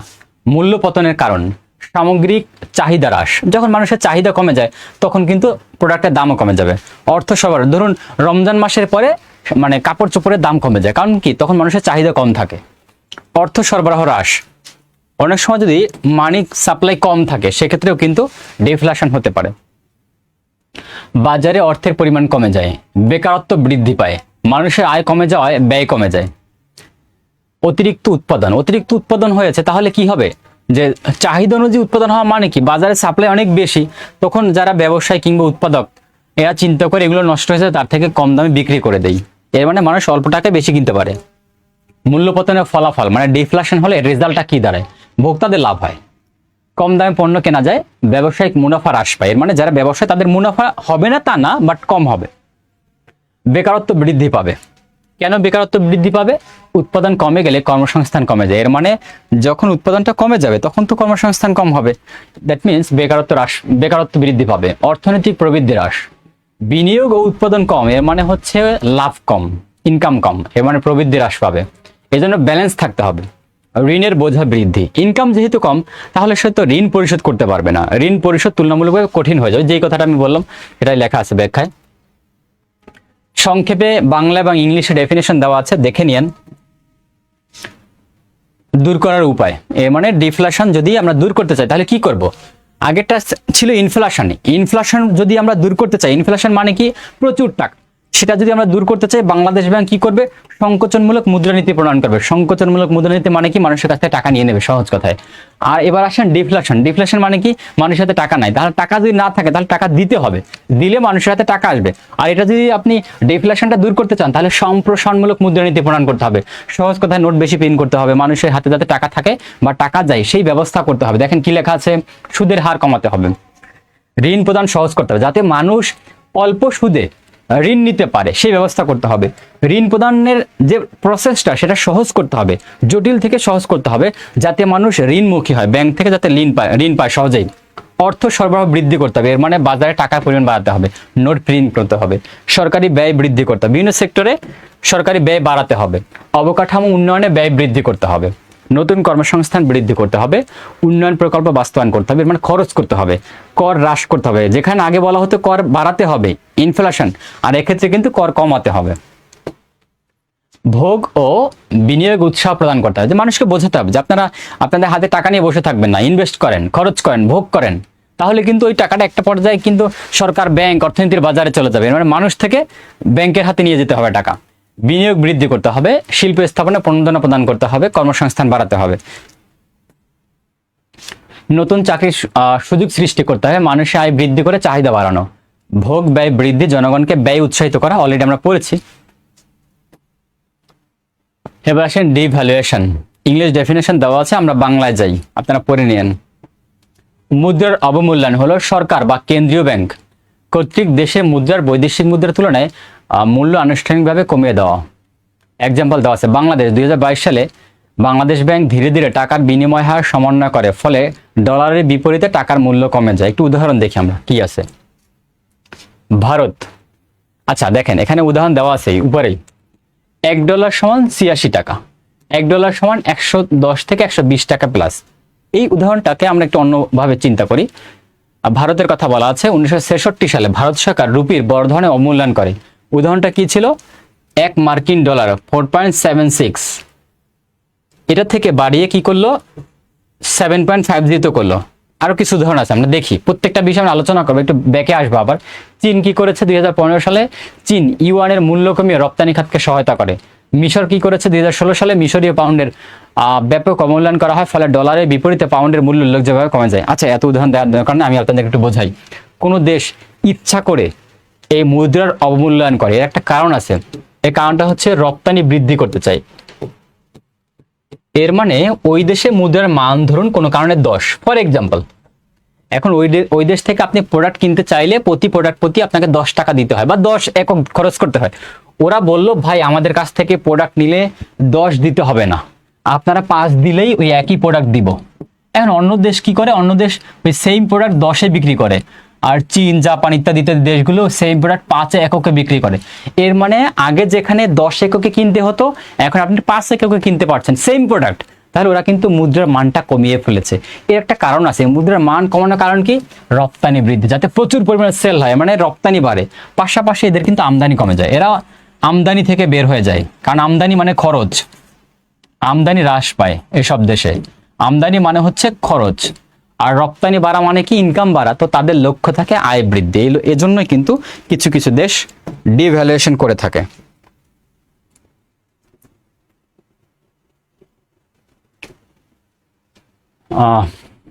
কি আছে পরবর্তী টপিক? আচ্ছা, কিছু বৈশিষ্ট্য দেওয়া আছে, একটু দেখে নিন। আমরা এখানে আর আলোচনা বাড়াবো না। আমি যে কথাগুলো বলেছি সামারাইজ করে ওই কথাগুলো দেখবেন, এখানে ডিটেইলসে বলা আছে, বিস্তারিত আলোচনা করা আছে।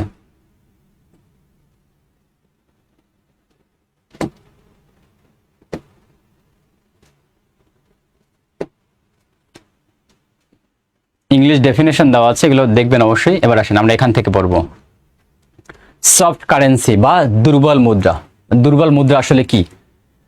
ডেফিনেশনটা একটু পড়ে। Soft currency is a currency that is relatively unstable. এর মানে সফট কারেন্সি বলতে বোঝানো হচ্ছে যেই কারেন্সিটা আসলে স্টেবল না, পরিবর্তনশীল, has limited acceptability in international trade, বিশ্ব বাণিজ্যে যার গ্রহণযোগ্যতা কম, and is expected to depreciate in value against major foreign currencies. মানে বিশ্ব বাণিজ্যে, বিশ্ব বাজারে যে শক্তিশালী যে মুদ্রাগুলো রয়েছে সেখানে এই মুদ্রার গ্রহণযোগ্যতা কম। বাংলা সংজ্ঞা কি আছে? এটি হলো এমন একটি মুদ্রা যার আন্তর্জাতিক গ্রহণযোগ্যতা কম। দেখেন ওই একই কথা দিয়ে শুরু করেছে। বিনিময় হার তুলনামূলকভাবে অস্থিতিশীল এবং যার মূল্য শক্তিশালী বৈদেশিক মুদ্রার তুলনায় কমে যাওয়ার প্রবণতা থাকে। এর মানে ডলারের বিপরীতে তার টিকে থাকার ক্যাপাসিটি কম। অথবা আপনারা বলতে পারেন পাউন্ডের বিপরীতে, ইউয়ানের বিপরীতে, ইয়েনের বিপরীতে, শক্তিশালী যে ইউরোর বিপরীতে মুদ্রাগুলো রয়েছে এগুলোর সাথে সে ফেস করার ক্যাপাসিটি কম রাখে। এর মানে হচ্ছে আনস্টেবল। এই টাইপের কারেন্সিগুলোকে বলা হয় সফট কারেন্সি। এটা বিভিন্ন দেশের আছে।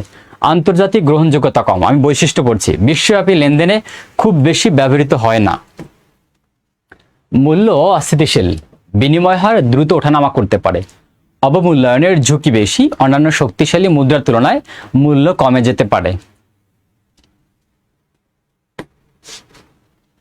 বৈদেশিক মুদ্রা রিজার্ভের উপর নির্ভরশীল, রিজার্ভ সংকট হলে মুদ্রার উপর চাপ সৃষ্টি হয়। উদাহরণ বাংলাদেশি টাকা মানে বাংলাদেশি মুদ্রার কথা বলা হয়েছে, এটা সফট কারেন্সি। কারণ কি, বাংলাদেশি টাকা, পাকিস্তানের রুপি, শ্রীলঙ্কান রুপি, এগুলো হচ্ছে ওই যে শক্তিশালী কারেন্সিগুলো, এগুলোর সাথে মানে ফেস করে চলতে পারে না, এরা কিন্তু আনস্টেবল, এরা স্থিতিশীল মুদ্রা না, এদের মান কমে আবার বাড়ে, এর মানে এক কথায় এরা হচ্ছে আনস্টেবল, যে কারণে এদেরকে বলা হয় সফট কারেন্সি। এবার আসেন আমরা, আচ্ছা দেখেন আরেকটা উদাহরণ দেওয়া হয়েছে, 1 মার্কিন ডলার 120 মানে বাংলাদেশি টাকায় যদি কয়েক মাস পরে 1 মার্কিন ডলার 130 টাকা হয়, তাহলে বোঝা যায় টাকার মূল্য কমেছে। এই ধরনের মুদ্রা, এ মানে ডলারের ক্যাপাসিটি বেড়েছে, আমাদের বাংলাদেশি টাকার মান কিন্তু কমেছে। ওকে, এই বাংলাদেশি টাকার মানটা যেহেতু কমেছে, এর মানে আমরা হচ্ছে সফট কারেন্সি। আমরা কিন্তু ডলারকে প্রায়োরিটি দিচ্ছি, তাহলে কাকে কমাচ্ছি? আমরা আমাদের দেশের মান কমাচ্ছি টাকার। দ্যাট মিনস এটাই দাঁড়ালো যে আমরা আমাদের দেশের মুদ্রার যেহেতু মান কমিয়েছি, অথবা আমাদেরটা যেহেতু আনস্টেবল আছে, তাহলে এটা হচ্ছে সফট কারেন্সি। সফট কারেন্সি হলো এমন মুদ্রা যার আন্তর্জাতিক গ্রহণযোগ্যতা কম এবং যার মূল্য বৈদেশিক মুদ্রার তুলনায় কমে যাওয়ার প্রবণতা থাকে। ডেফিনেশন দেওয়া আছে ইংলিশে, অবশ্যই দেখবেন। Hard currency, hard currency is stable, আগেরটা ছিল আনস্টেবল, এটা হচ্ছে স্টেবল অ্যান্ড ওয়াইডলি অ্যাকসেপ্টেড। এর মানে ওয়াইডলি অ্যাকসেপ্টেড মানে কি, বিশ্বব্যাপী সমাদৃত গ্রহণযোগ্য currency that maintains its value over time. এর মানে বছরের পর বছর বা দীর্ঘ সময় ধরে এটি তার গ্রহণযোগ্যতা ধরে রাখতে পেরেছে। Is trusted in international trade and financial transaction, এটা তার গ্রহণযোগ্যতা ধরে রাখার পাশাপাশি এটা বিশ্ব বাণিজ্যে একটা বিশ্বস্ত মুদ্রায় পরিণত হয়েছে। এটাই হচ্ছে মূলত হার্ড কারেন্সি। সহজ উদাহরণ, বেশি কিছু বলার দরকার নেই, আপনি ডলারের কথা চিন্তা করেন। 1944 সালে একটা কনফারেন্স হয়েছিল, আমি আপনাদের পড়িয়েছিলাম। সেই কনফারেন্সটার নাম হচ্ছে 1944 সালের 1 থেকে 22 জুলাই। সেই কনফারেন্সের নাম হচ্ছে ব্রিটন উডস কনফারেন্স। এই কনফারেন্সে ডলারকে ইন্টারন্যাশনাল কারেন্সি হিসেবে স্বীকৃতি দেওয়া হয়। দেখেন আজও কিন্তু ডলার হচ্ছে ইন্টারন্যাশনাল কারেন্সি, যেহেতু দেখেন এটা এর গ্রহণযোগ্যতা ধরে রাখতে পেরেছে এবং সক্ষম হয়েছে। কিভাবে সক্ষম হয়েছে? কারণ এটা স্টেবল কারেন্সি, যে কারণে দেখেন প্রায় আমরা কি বলবো 1944 থেকে 2026 মানে আমরা বলতে পারি সে 100 বছরের দিকে আগাচ্ছে তার গ্রহণযোগ্যতার দিক থেকে। তাহলে এই কারেন্সিটা কিন্তু এখন পর্যন্ত বিশ্ব বাণিজ্যের সবচেয়ে বেশি অ্যাকসেপ্টেড কারেন্সি। এর মানে এর মান কিন্তু খুব বেশি ওঠানামা করে না, বা এর গ্রহণযোগ্যতা কিন্তু খুব বেশি কমে যাচ্ছে না বা বেড়েও যাচ্ছে না, এটা মোটামুটি গ্রহণযোগ্যতা নিয়ে চলছে। তাহলে বৈশিষ্ট্যটা কি দাঁড়ালো? উচ্চ আন্তর্জাতিক গ্রহণযোগ্যতা। যেই গল্পগুলো আমি এতক্ষণ বলেছি ওগুলোই কিন্তু বিশ্বব্যাপী লেনদেনে ব্যাপকভাবে ব্যবহৃত হয়। স্থিতিশীল মূল্য, স্টেবল ভ্যালু, কম অবমূল্যায়নের ঝুঁকি। এর মানে মান কমে না, একটু যে কথাটা বললাম যে মান কমবেও না, আবার শক্তিশালী অর্থনীতি দ্বারা সমর্থিত, ব্যাকড বাই স্ট্রং ইকোনমি। সাধারণত উন্নত দেশের অর্থনীতির সাথে যুক্ত। বিভিন্ন দেশের উদাহরণ, কিছু কিছু দেশের উদাহরণ দেওয়া আছে, আপনারা দেখে নিন। সহজ উদাহরণ, আন্তর্জাতিক বাণিজ্যে অধিকাংশ দেশ ডলার ব্যবহার করে, মানে ইউএস ডলার। তেল, স্বর্ণ, বড় বড় আন্তর্জাতিক লেনদেন সাধারণত ডলারে হয়। এটি বোঝায় ইউএসডি, এর মানে ইউএস এর ডলার, এটি হার্ড কারেন্সি।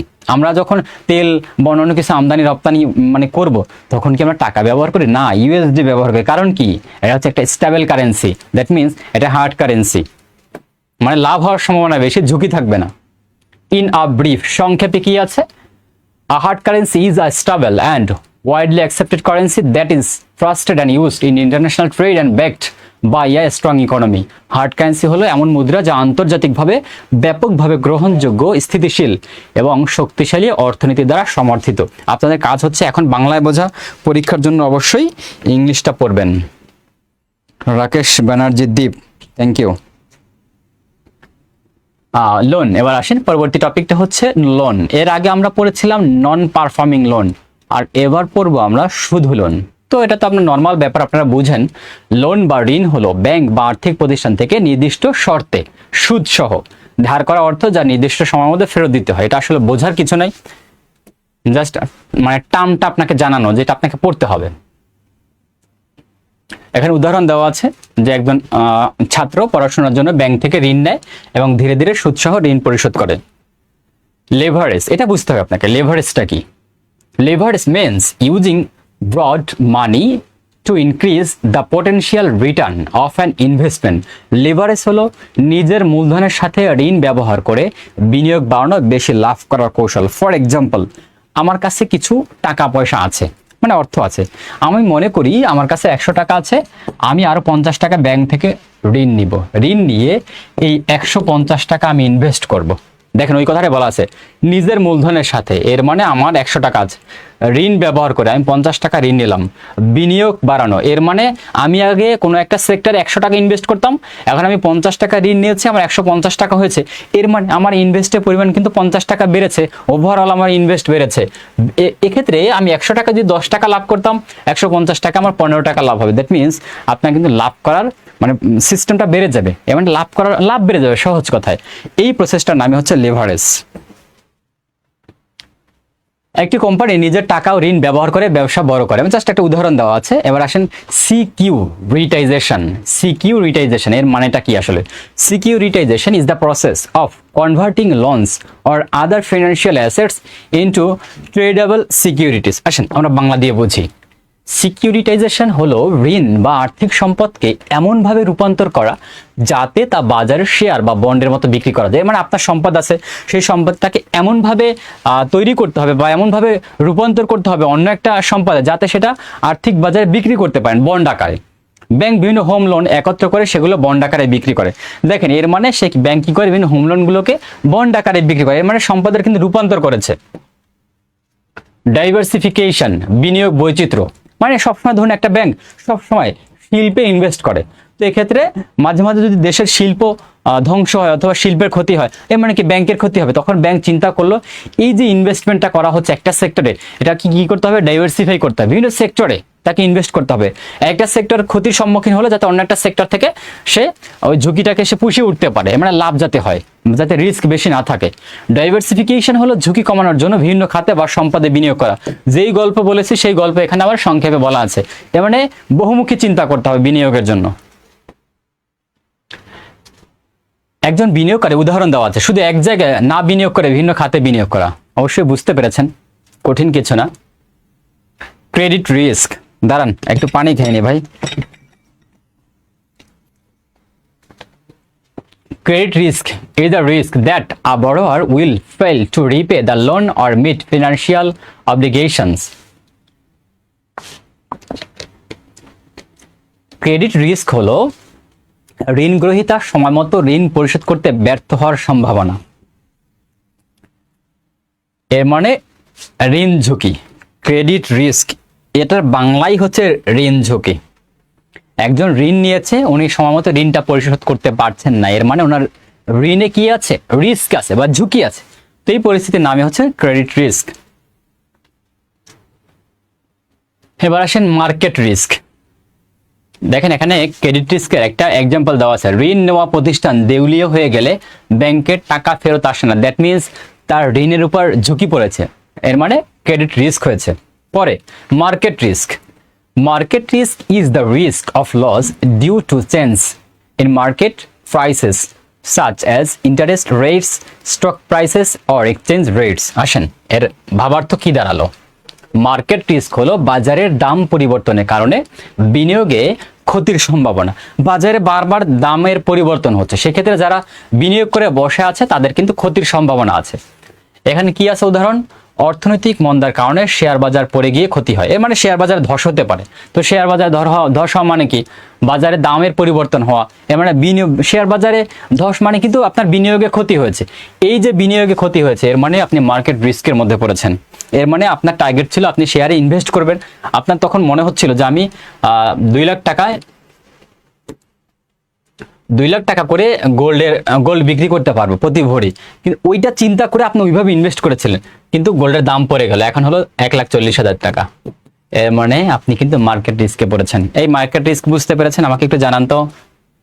হ্যালো, যারা জুমে আছেন, আমি আসলে খুব বেশি কথা বলছি না আপনাদের সাথে এজন্যই, যারা জুম প্লাস লাইভে, কারণ টপিকটা এত বেশি গুরুত্বপূর্ণ, আজকের বিষয়গুলো এত বেশি গুরুত্বপূর্ণ।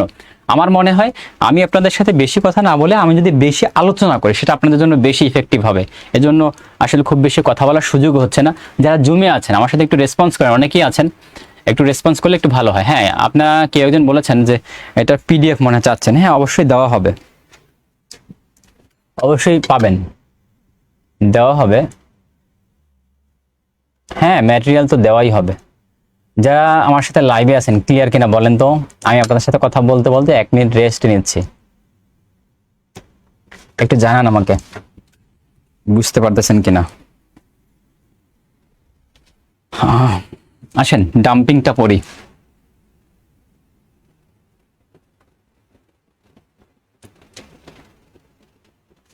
হ্যাঁ, থ্যাংক ইউ রেসপন্স করার জন্য। ডাম্পিং কি? ডাম্পিং হলো এমন একটি আন্তর্জাতিক বাণিজ্যিক প্রক্রিয়া যেখানে কোনো দেশ বা কোম্পানি বিদেশি বাজারে তাদের পণ্য নিজ দেশের বাজার মূল্যের চেয়ে কম দামে অথবা উৎপাদন খরচের চেয়েও কম দামে বিক্রি করে, যাতে প্রতিযোগীদের বাজার থেকে সরিয়ে দিয়ে বাজার দখল করা যায়। দেখেন মজার বিষয়টা আবার একবার পড়ি। ডাম্পিং হলো এমন একটি আন্তর্জাতিক বাণিজ্যিক প্রক্রিয়া, মানে একটা ইন্টারন্যাশনাল বিজনেসের সিস্টেম, যেখানে কোনো দেশ বা কোম্পানি বিদেশি বাজারে তাদের পণ্য নিজ দেশের বাজার মূল্যের চেয়ে কম দামে বিক্রি করে। ধরুন বাংলাদেশ পোশাক বিক্রি করে। বাংলাদেশ একটা রপ্তানিযোগ্য পণ্য কি? পোশাক। তো কোনো পোশাক সে বাংলাদেশে বিক্রি করলে 100 টাকা বিক্রি করতে পারে, কিন্তু সে ইউএসএ তে বিক্রি করে 90 টাকায়। দেখেন, সে বাংলাদেশে বিক্রি করলে 100 টাকা বিক্রি করতে পারে, কিন্তু ইউএসএ তে সে 90 টাকা বিক্রি করে। কারণ হচ্ছে সে জানে ওই দেশে অন্যান্য দেশও 100 টাকা বিক্রি করে, চীন, ভিয়েতনাম, এরাও 100 টাকায় প্রোডাক্ট বিক্রি করতেছে। তো এর টার্গেট হচ্ছে ইউএস এর বাজার ধরা। এই জন্য সে বাংলাদেশ অপেক্ষা ইউএসএ তে গিয়ে কম দামে বিক্রি করে, কারণ হচ্ছে ইউএস এর বাজারটাকে ধরবে। আস্তে আস্তে সে টেকনিক্যালি কিন্তু প্রোডাক্টের দাম বাড়াবে। এর মানে বাজার দখলের প্রচেষ্টা। ডাম্পিং এর বৈশিষ্ট্য কি? বিদেশি বাজারে কম দামে পণ্য বিক্রি করা হয়, বাজার দখল করাই হচ্ছে প্রধান উদ্দেশ্য। স্থানীয় শিল্প ক্ষতিগ্রস্ত হতে পারে, কারণ এক্ষেত্রে বাংলাদেশে বিক্রি না করা মানে কি আমাদের শিল্প ক্ষতিগ্রস্ত হতে পারে, কারণ ইনকাম কম হবে, আস্তে আস্তে শ্রমিকরা মজুরি কম পাবে, অনেক সময় দেখা যায় যে প্রতিষ্ঠান দেউলিয়া হতে পারে, সেক্ষেত্রে শিল্প ধ্বংস হওয়ার কিন্তু একটা রিস্ক থাকে। এটি আন্তর্জাতিক বাণিজ্যে একটি গুরুত্বপূর্ণ সমস্যা। অনেক দেশ ডাম্পিং রোধে অ্যান্টি ডাম্পিং ডিউটি আরোপ করে।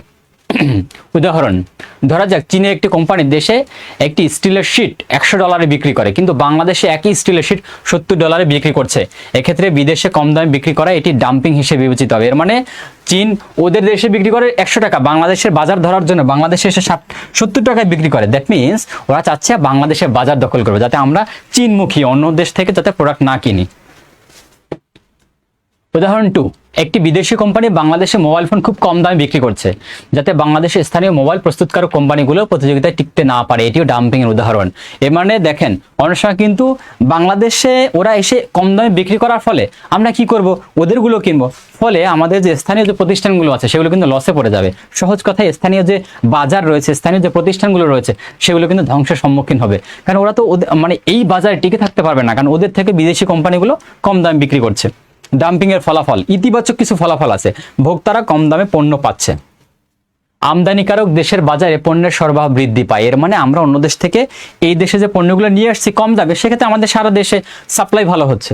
নেতিবাচক প্রভাব, স্থানীয় শিল্প ক্ষতিগ্রস্ত হয়। আমরা অন্য দেশ থেকে কম দামে কিনি, কিন্তু আমাদের দেশের শিল্প কিন্তু এক্ষেত্রে ক্ষতিগ্রস্ত হওয়ার সম্ভাবনা থাকবে। দেশীয় কোম্পানি উৎপাদন কমে যেতে পারে, কারণ কোম্পানিগুলো একটা পর্যায়ে মনে করবে এদের লাভ হচ্ছে না, সেল হচ্ছে না, সেক্ষেত্রে উৎপাদন কমিয়ে দিবে, কর্মসংস্থান হ্রাস পাবে, প্রতিষ্ঠান তো একসময় বন্ধ হয়ে যাবে, সেক্ষেত্রে কর্মসংস্থান হ্রাস পাবে। বিদেশি কোম্পানি বাজার দখল করে একচেটিয়া ক্ষমতা অর্জন করতে পারে। অ্যান্টি ডাম্পিং ডিউটি, একটু আগে বলেছিলাম যে অনেক সময় ডাম্পিংটাকে ফেস করার জন্য অ্যান্টি ডাম্পিং ডিউটি অ্যাপ্লাই করা হয়। ডাম্পিং এর কারণে স্থানীয় শিল্পকে রক্ষা করার জন্য সরকার আমদানিকৃত পণ্যের উপর অতিরিক্ত শুল্ক আরোপ করে, যাকে অ্যান্টি ডাম্পিং ডিউটি বলে। যখন কোনো দেশ দেখলো যে অন্য দেশের প্রোডাক্ট বা অন্য কোনো দেশ আমাদের দেশে এসে কম দামে প্রোডাক্ট বিক্রি করছে, তখন সরকার কি করবে? যেটাকে ফেস করার জন্য ওই দেশের প্রোডাক্টের উপর শুল্ক বাড়িয়ে দেবে, যে হ্যাঁ তোমরা আমাদের দেশে প্রোডাক্ট কম দামে বিক্রি করো, কোনো সমস্যা নাই, তোমরা যে আমাদের দেশে বিক্রি করবা এজন্য বেশি হারে শুল্ক দিতে হবে। এর মানে কিছুটা হলেও কিন্তু সে এই ক্ষতিটা কিন্তু পুষিয়ে উঠতে পারবে, এজন্য এটাকে বলা হয় অ্যান্টি ডাম্পিং ডিউটি। আসেন এবার সংক্ষেপে, ডাম্পিং মানে কি? বিদেশি বাজারে অস্বাভাবিক কম দামে পণ্য বিক্রি করে বাজার দখলের চেষ্টা।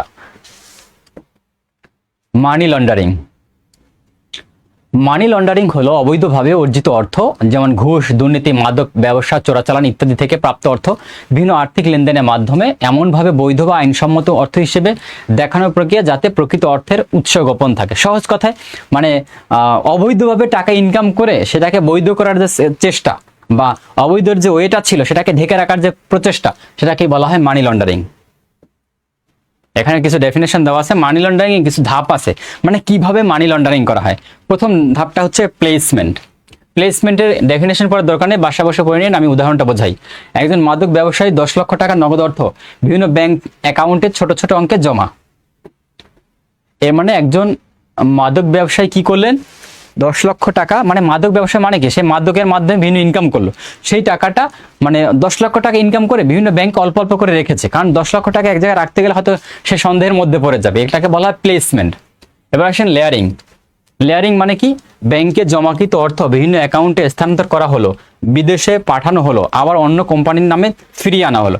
এর মানে সে যে ব্যাংকে রাখলো অথবা বিদেশে পাঠিয়ে দিল অথবা অন্য কোম্পানির মাধ্যমে বিদেশ থেকে ফিরিয়ে আনলো, এটাকে বলা হয় লেয়ারিং। নাম্বার 3, ইন্টিগ্রেশন, অত্যন্ত গুরুত্বপূর্ণ। লন্ডারিং করা অর্থ, এর মানে সে যে ব্যাংকে টাকাটা রাখলো সেটা দিয়ে একটা শপিং মল তৈরি করে ফেলে, একটা রেস্টুরেন্ট দিল, একটা বাড়ি করলো, একটা জমি কিনলো, এবার এই প্রসেসটাকে বলা হয় integration. Demand draft, DD. Demand draft হলো একটি ব্যাংক কর্তৃক ইস্যুকৃত পূর্ব পরিশোধিত লিখিত অর্থ প্রদানের আদেশ, যার মাধ্যমে এক শাখা বা এক ব্যাংক থেকে অন্য শাখা বা অন্য স্থানে ব্যক্তিকে প্রতিষ্ঠান নামে অর্থ প্রদান করা হয়। আমি এটা কোনো না কোনো ক্লাসে পড়িয়েছিলাম। ডিমান্ড ড্রাফট মানে ব্যাংক ড্রাফট, সহজ কথায়। ধরুন আপনি রাজশাহী থেকে আম আনবেন, রাজশাহী থেকে, এখন আপনার আমের দাম হচ্ছে 1 লক্ষ টাকা। 1 লক্ষ টাকা। তো আপনি ওই ব্যক্তিকে ক্যাশ টাকাটা না দিয়ে এখানে কোনো একটা ব্যাংকে কি করলেন, 1 লক্ষ টাকা দিয়ে একটা ব্যাংক ড্রাফট নিলেন। তো আপনি ওই ড্রাফট মানে একটা ডকুমেন্টস নিলেন, ওই ডকুমেন্টসটা আপনি ওই ব্যক্তির কাছে পাঠিয়ে দিলেন। ওই ব্যক্তি কি করবে, ওটা অন্য একটা ব্যাংকে দিয়ে, সেটা ওই ব্যাংকেই হতে হবে। এর মানে আপনি সোনালী ব্যাংক থেকে ব্যাংক ড্রাফট নিয়েছেন, এর মানে ওই ব্যক্তিকে যে সোনালী ব্যাংক থেকেই ওই কাগজটা জমা দিয়ে টাকা তুলতে হবে এমন কোনো কথা না। উনি যে কোনো ব্যাংকে গেলেই ওই ড্রাফটটা দিলে কিন্তু এই ড্রাফটের বিপরীতে তাকে 1 লাখ টাকা দিয়ে দিবে। এখন প্রশ্ন হতে পারে যে আপনি টাকা দিয়েছেন সোনালী ব্যাংকে, এখন ওই ব্যক্তি জনতা ব্যাংক থেকে 1 লাখ টাকা নিলেন, তাহলে এটা আসলে কিভাবে মার্জ হবে? এটা এই কাজটা করবে বাংলাদেশ ব্যাংক। বাংলাদেশ ব্যাংক কিন্তু এই জনতা ব্যাংকের কাছ থেকে টাকা নিয়ে আবার সোনালী ব্যাংকটাকে দিয়ে দিবে। তো এই প্রসেসটার নামই হচ্ছে ডিডি বা ডিমান্ড ড্রাফট, অথবা এটাকে আপনারা ব্যাংক ড্রাফটও বলতে পারেন। এখানে কিছু ডেফিনেশন দেওয়া আছে, দেখে নিন। আমি যে কথাগুলো বলেছি এগুলি আসলে এখানে বলা। ব্যাংক কর্তৃক ইস্যু করা হয়, অর্থ আগে জমা দিতে হয়, মানে আপনি টাকা ব্যাংকে দিলে আপনাকে একটা ডকুমেন্ট দিবে। নিরাপদ অর্থ স্থানান্তরের মাধ্যম, আপনার কাছে মনে হলো আমি যদি ক্যাশ টাকা কারো মাধ্যমে পাঠাই কিংবা বিকাশে পাঠাই রাজশাহীতে, সেক্ষেত্রে রিস্ক থাকে, নগদ বহনের ঝুঁকি কমায়। নির্দিষ্ট ব্যক্তি বা প্রতিষ্ঠানের নামে ইস্যু করা হয়, এর মানে আপনি ওই ব্যক্তির নামে ইস্যু করবেন ব্যাংক ড্রাফটটা, তাহলে ওই ব্যক্তি টাকাটা তুলবেন। উদাহরণ দেওয়া আছে ঠিক ওই কথা, মানে কয়দিনের মধ্যে তুলতে হবে এরকম না, এরকম কিছু না। ওকে, ডিমান্ড ড্রাফট ও চেকের পার্থক্য। এবার আসেন ডিমান্ড ড্রাফট ও ব্যাংক ড্রাফট ও চেকের পার্থক্য। আমি সহজে এখানে কি আছে এটা একটু পরে বলি, আগে আমার কথা শুনুন। ব্যাংক ড্রাফটের ক্ষেত্রে কি করবেন, আপনি ব্যাংকে গিয়ে টাকা দিবেন, আপনাকে একটা ডকুমেন্টস দেবে। আর চেকের ক্ষেত্রে আমরা কি করব, একটা কাগজ দিব, মানে চেক দিব, ব্যাংক আমাকে টাকা দিবে। এর মানে চেকের ক্ষেত্রে আমরা টাকা তুলি আর ব্যাংক ড্রাফটের ক্ষেত্রে কিন্তু ব্যাংকে টাকা দেই। এই পার্থক্যটা বুঝতে পেরেছেন? চেক দিয়ে টাকা তুলি আর ব্যাংক ড্রাফট থেকে কি হয়, আমরা উল্টো ব্যাংকটাকে টাকা দেই। দেখেন এখানে কি আছে, আর ডিমান্ড ড্রাফট কিংবা ব্যাংক ড্রাফট ও চেকের পার্থক্য। বিষয় হচ্ছে ডিমান্ড ড্রাফট এবং চেক, মানে দুইটা কলামে দেওয়া আছে, এখানে একটু উল্টোপাল্টা হয়ে গেছে। ইস্যুকারী, ডিমান্ড ড্রাফট এটা ইস্যু করবে ব্যাংক, আর চেক ইস্যু করবে অ্যাকাউন্টধারী। এর মানে আমি চেক ইস্যু করবো ব্যাংকে গিয়ে, আর ডিমান্ড ড্রাফটের ক্ষেত্রে ব্যাংক আমাকে একটা ডকুমেন্টস দিবে, মানে ব্যাংক আমাকে ইস্যু করবে। অর্থের নিশ্চয়তা 100% ব্যাংক ড্রাফটের ক্ষেত্রে। আর চেকের ক্ষেত্রে আপনার অ্যাকাউন্টে টাকা নাও থাকতে পারে, সেক্ষেত্রে আপনি টাকা পাবেন না। ডিসঅনার, এর ঝুঁকি খুব কম আর তুলনামূলকভাবে বেশি চেকের ক্ষেত্রে। এর মানে আপনার চেকটা কিন্তু কোনো কারণে ডিসঅনার হতে পারে, বাট ব্যাংক ড্রাফটের ক্ষেত্রে কিন্তু এই রিস্ক থাকবে না। এর মানে চেকে আপনার কোনো ঝামেলা থাকতে পারে, এমআইসিআর করে দেখা হলো ওই চেক এমন হতে পারে তারিখটা অনেক আগের বা পরের, অথবা ওই চেকে কোনো সমস্যা আছে, উল্টোপাল্টা কিছু আছে, সেক্ষেত্রে কিন্তু ঝামেলা হতে পারে। কিন্তু ডিমান্ড ড্রাফটে থাকবে না। প্রিপেড, ডিমান্ড ড্রাফট বা ব্যাংক ড্রাফট কিন্তু প্রিপেড, কারণ কি হ্যাঁ বলা আছে। হ্যাঁ বলা মানে কি, এক্ষেত্রে আগে টাকা দিতে হয়। আর চেকের ক্ষেত্রে কিন্তু প্রিপেড না, কারণ চেক আপনি দিবেন, এরপর আপনার অ্যাকাউন্টে টাকা থাকলে আপনাকে টাকা দিবে। এমন এটা প্রিপেড না। বিটকয়েন হলো বিশ্বের প্রথম এবং সবচেয়ে জনপ্রিয় ক্রিপ্টো কারেন্সি বা ডিজিটাল মুদ্রা। সহজ কথায় বিটকয়েন মানে হচ্ছে ডিজিটাল মুদ্রা, যা কোনো কেন্দ্রীয় ব্যাংক, সরকার বা আর্থিক প্রতিষ্ঠানের নিয়ন্ত্রণ ছাড়াই এর মাধ্যমে পরিচালিত হয়, ব্লক চেইন প্রসেসের মাধ্যমে পরিচালিত হয়। এটা মাথায় রাখবেন, বিটকয়েনের সাথে ব্লক চেইনের সম্পর্ক আছে। 2009 সালে এটি চালু হয়। বিটকয়েনের বৈশিষ্ট্য দুই একটা পয়েন্ট আমরা পড়ি। এটা হচ্ছে কেন্দ্রীয় ব্যাংক এটা পরিচালনা করে না, এটা সবচেয়ে হচ্ছে অনলাইন ভিত্তিক এবং এটা ব্লক চেইনের মাধ্যমে পরিচালিত হয়। আর পড়লাম না, হ্যাঁ, এই উদাহরণ দেখে নিন। যেই কথাগুলো বলেছি সেগুলো আলোকেই সুবিধা অসুবিধা দেখবেন অবশ্যই। বাংলাদেশে আছে কিনা এই যে যারা ইনকাম করে না, বিভিন্ন কন্টেন্ট ক্রিয়েটর, তো বিটকয়েন তো আছে, না থাকলে তো এরা ইনকাম করতে পারতো না। এবার আসেন নষ্ট অ্যাকাউন্ট, অত্যন্ত গুরুত্বপূর্ণ একটা টপিক। একটা হচ্ছে নষ্ট অ্যাকাউন্ট, একটা হচ্ছে ভস্ট অ্যাকাউন্ট। ভস্ট অ্যাকাউন্ট থাকার কথা, হ্যাঁ আছে। আমরা আগে একটু নষ্ট অ্যাকাউন্টটা দেখি। নষ্ট অ্যাকাউন্ট হলো একটি ব্যাংকের বিদেশি মুদ্রা অন্য দেশে একটি ব্যাংকের রক্ষিত অ্যাকাউন্ট। ডেফিনেশন বুঝবেন না, আসেন উদাহরণে। সোনালী ব্যাংক যদি যুক্তরাষ্ট্রে একটি ব্যাংকে মার্কিন ডলারে একটি অ্যাকাউন্ট রক্ষা করে, তাহলে সেটি সোনালী ব্যাংকের নষ্ট অ্যাকাউন্ট। এর মানে সোনালী ব্যাংক ইউএসএ তে গিয়ে একটা ব্যাংক অ্যাকাউন্ট ওপেন করলো ওই দেশে, মানে সোনালী ব্যাংক ইউএসএ তে কি করেছে, একটা ব্যাংক অ্যাকাউন্ট ওপেন করেছে, ওপেন করে ইউএসডি তে ওই ব্যাংকটা রক্ষা, মানে অ্যাকাউন্টটা রক্ষা করতেছে। তাহলে সোনালী ব্যাংক যে ইউএসএ তে গিয়ে ব্যাংক অ্যাকাউন্ট ওপেন করেছে, এটা হচ্ছে সোনালী ব্যাংকের জন্য নষ্ট অ্যাকাউন্ট, আর ইউএস এর জন্য ভস্ট অ্যাকাউন্ট। একটু পরে দেখবেন এই কথাটাই বলবো। এর মানে সোনালী ব্যাংকের অ্যাকাউন্ট আছে ইউএসএ তে, এটা সোনালী ব্যাংকের জন্য নষ্ট অ্যাকাউন্ট আর ইউএস এর জন্য ভস্ট অ্যাকাউন্ট। দেখেন এবার ভস্ট অ্যাকাউন্টটা দেখেন, উদাহরণটা দেখি, তাহলে বুঝতে পারবেন। যুক্তরাষ্ট্রের একটি ব্যাংক যদি সোনালী ব্যাংকে বাংলাদেশি টাকায় একটি অ্যাকাউন্ট রক্ষা করে, তাহলে সেটি সোনালী ব্যাংকের দৃষ্টিতে ভস্ট অ্যাকাউন্ট। এবার সোনালী ব্যাংক কি করেছে, যুক্তরাষ্ট্রে গিয়ে অ্যাকাউন্ট ওপেন করেছে, সেটা সোনালী ব্যাংকের জন্য নষ্ট অ্যাকাউন্ট। এখন ইউএসএ কি করেছে, সাথে সাথে সোনালী ব্যাংকে বাংলাদেশি টাকায় একটা অ্যাকাউন্ট রক্ষা করেছে, ওটা হচ্ছে যুক্তরাষ্ট্রের জন্য ভস্ট অ্যাকাউন্ট। আপনাদের সর্বশেষ যে সিনিয়র অফিসার পরীক্ষা ছিল, সেক্ষেত্রে কিন্তু আমরা এই টপিকটা থেকে প্রশ্ন দেখেছিলাম। নেগোশিয়েবল ইনস্ট্রুমেন্ট মানে, নেগোশিয়েবল ইনস্ট্রুমেন্ট হলো এমন একটি লিখিত আর্থিক দলিল যা হস্তান্তরের মাধ্যমে একজন ব্যক্তি থেকে অন্য ব্যক্তির কাছে অর্থ প্রাপ্তির অধিকার স্থানান্তর করা। এর মানে যেই ইনস্ট্রুমেন্টগুলো ব্যবহার করে অর্থ স্থানান্তর করা যায়, সেগুলো হচ্ছে নেগোশিয়েবল ইনস্ট্রুমেন্ট। এরা কারা আসলে? উদাহরণস্বরূপ আমরা যদি বলি চেক, আমার চেক যে আমি ইস্যু করবো ব্যাংকে, ব্যাপারটা এমন না, অন্য কেউ করতে পারে। এর মানে চেক হচ্ছে একটা negotiable instrument. Bill of exchange এটাও নেগোশিয়েবল ইনস্ট্রুমেন্ট, পাশাপাশি প্রমিসরি নোট এটাও হচ্ছে নেগোশিয়েবল ইনস্ট্রুমেন্ট। আমরা এই টপিকগুলো কিন্তু এর আগের বিভিন্ন ক্লাসে পড়েছি, এজন্য আমি আলোচনা করলাম না। আমি আপনাদের চেক পড়িয়েছিলাম না, চেকের ক্লাসিফিকেশন পড়িয়েছি, বিল অফ এক্সচেঞ্জ পড়িয়েছি। এর আগের লাইভ ক্লাসটা দেখবেন, যারা করেছেন তারা জানেন আমি এর আগের ক্লাসে এগুলোর প্রত্যেকটা টপিক পড়িয়েছি। এবার আসেন মর্টগেজ। মর্টগেজ হলো ঋণের নিরাপত্তা হিসেবে স্থাবর সম্পত্তি, যেমন জমি বাড়ি বন্ধক রাখার আইনগত ব্যবস্থা। আপনি কারো কাছ থেকে ঋণ নিয়েছেন, তো সেই ঋণের নিরাপত্তা হিসেবে ওই ব্যক্তিকে আপনার জমির বন্ধক দিয়েছেন, জমির দলিল দিয়ে দিয়েছেন। অথবা আপনি বলেন আমাকে 1 লাখ টাকা দেন বা 5 লাখ টাকা দেন, আমার জমিটা আপনার কাছে বন্ধক দিতে চাই। এই যে প্রসেসটা, এর নামই হচ্ছে মর্টগেজ। এর মানে বন্ধক রেখে টাকা নেওয়া। করিম একটি বাড়ি কেনার জন্য ব্যাংক থেকে ঋণ নিলেন এবং সেই বাড়িটি ঋণের জামানত হিসেবে ব্যাংকের কাছে বন্ধক রাখলেন, এটি হচ্ছে mortgage. 4 R's of green banking, মানে গ্রিন ব্যাংকিং ক্ষেত্রে 4টা আর মেনটেন করা হয়। সেই 4টা আর কি একটু দেখি আমরা। রিডিউস হ্রাস করা, সম্পদ কাগজ ব্যবহার শক্তি খরচ এবং অপচয় কমানো। এর মানে সহজ কথায় ব্যাংক 4টা আর মেনটেন করে, এই 4টা আরকে একত্রে বলা হয় গ্রিন ব্যাংকিং। প্রথম আরটা কি? রিডিউস, হ্রাস করা, সবকিছু হ্রাস করা, যেগুলো ক্ষতিকর সেই ব্যাপারগুলো সে হ্রাস করার চেষ্টা করে। উদাহরণ ই স্টেটমেন্ট ব্যবহার করে, এর মানে সবসময় ব্যাংকের সবকিছু যদি সে অনলাইনে করে, তাহলে তার কাগজ ব্যবহার করতে হচ্ছে না। আর কাগজ ব্যবহার করা না করার মানে কি? তার পরিবেশ ভালো থাকবে, আস্তে আস্তে কাগজের উৎপাদন কমবে। কাগজের উৎপাদন কমে যাওয়া মানে কি? শিল্প কারখানায় কিন্তু তারা যে পরিবেশকে দূষিত করছে, আস্তে আস্তে সেই অবস্থাটা কমে যাবে। এর মানে হচ্ছে রিডিউসটা হচ্ছে ওয়ান কাইন্ড অফ 4 R এর কিংবা গ্রিন ব্যাংকিং এর অন্তর্ভুক্ত। এর মানে কাগজবিহীন ব্যাংকিং মানেই হচ্ছে গ্রিন ব্যাংকিং এর একটা পার্ট। রিইউজ পুনরায় ব্যবহার, এর মানে কাগজগুলো এমনভাবে উৎপাদন করতে হবে যাতে আবার ওটা ব্যবহার করা যায়, এমন সিস্টেম করতে হবে। দেখেন বলা আছে একই সম্পদ বা উপকরণ বারবার ব্যবহার করা।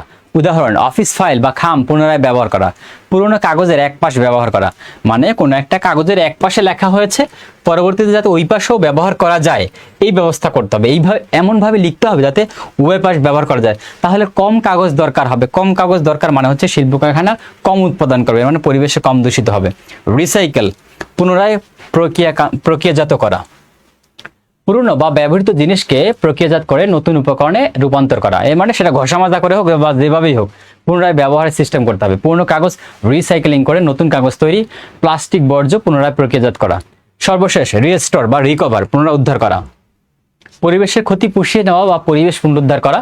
উদাহরণ গাছ লাগানো, এর মানে আমরা গাছ কেটে কেটে, বাঁশ কেটে কেটে কাগজ বানাচ্ছি, তো এর মানে গাছ কমে যাচ্ছে, এই গাছটাকে যেহেতু কমে যাচ্ছে এটাকে পুষিয়ে ওঠানোর জন্য আবার বেশি বেশি গাছ লাগাতে হবে। এটাই হচ্ছে গ্রিন ব্যাংকিং এর অন্তর্ভুক্ত। বিল অফ এক্সচেঞ্জ দেখেন আলোচনা করেছিলাম এর আগেও, আবার দেওয়া হয়েছে। বিল অফ এক্সচেঞ্জ হলো একটি লিখিত এবং স্বাক্ষরিত আর্থিক দলিল, যার মাধ্যমে একজন ব্যক্তি আরেকজন ব্যক্তিকে নির্দিষ্ট পরিমাণ টাকা নির্দিষ্ট সময়ে তৃতীয় পক্ষকে বা নির্দেশিত ব্যক্তিকে পরিশোধ করার নির্দেশ দেয়। আপনাকে বুঝতে হবে এখানে তিনটা শব্দ আছে, ড্রয়ার, ড্রয়ি আর একটা হচ্ছে পেই।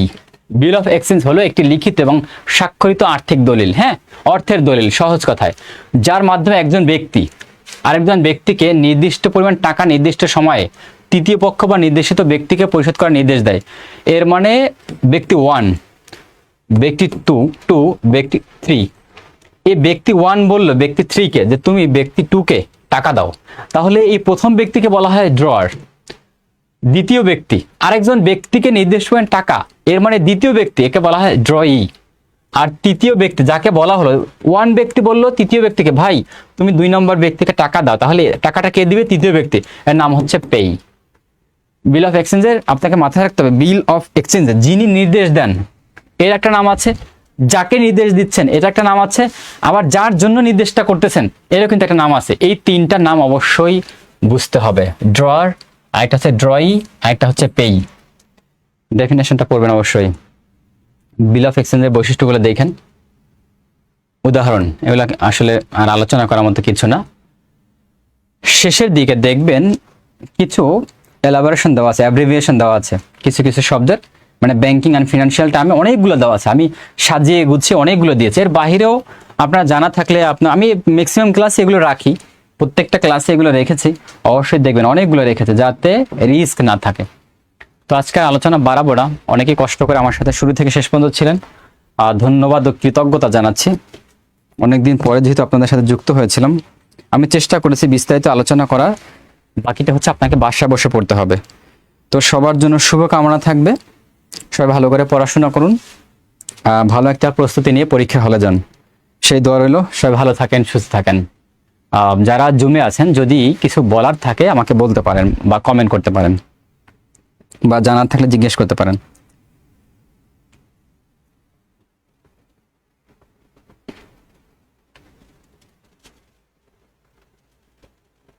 আর যদি কিছু জানার না থাকে তাহলে আমরা শেষ করব, ওকে?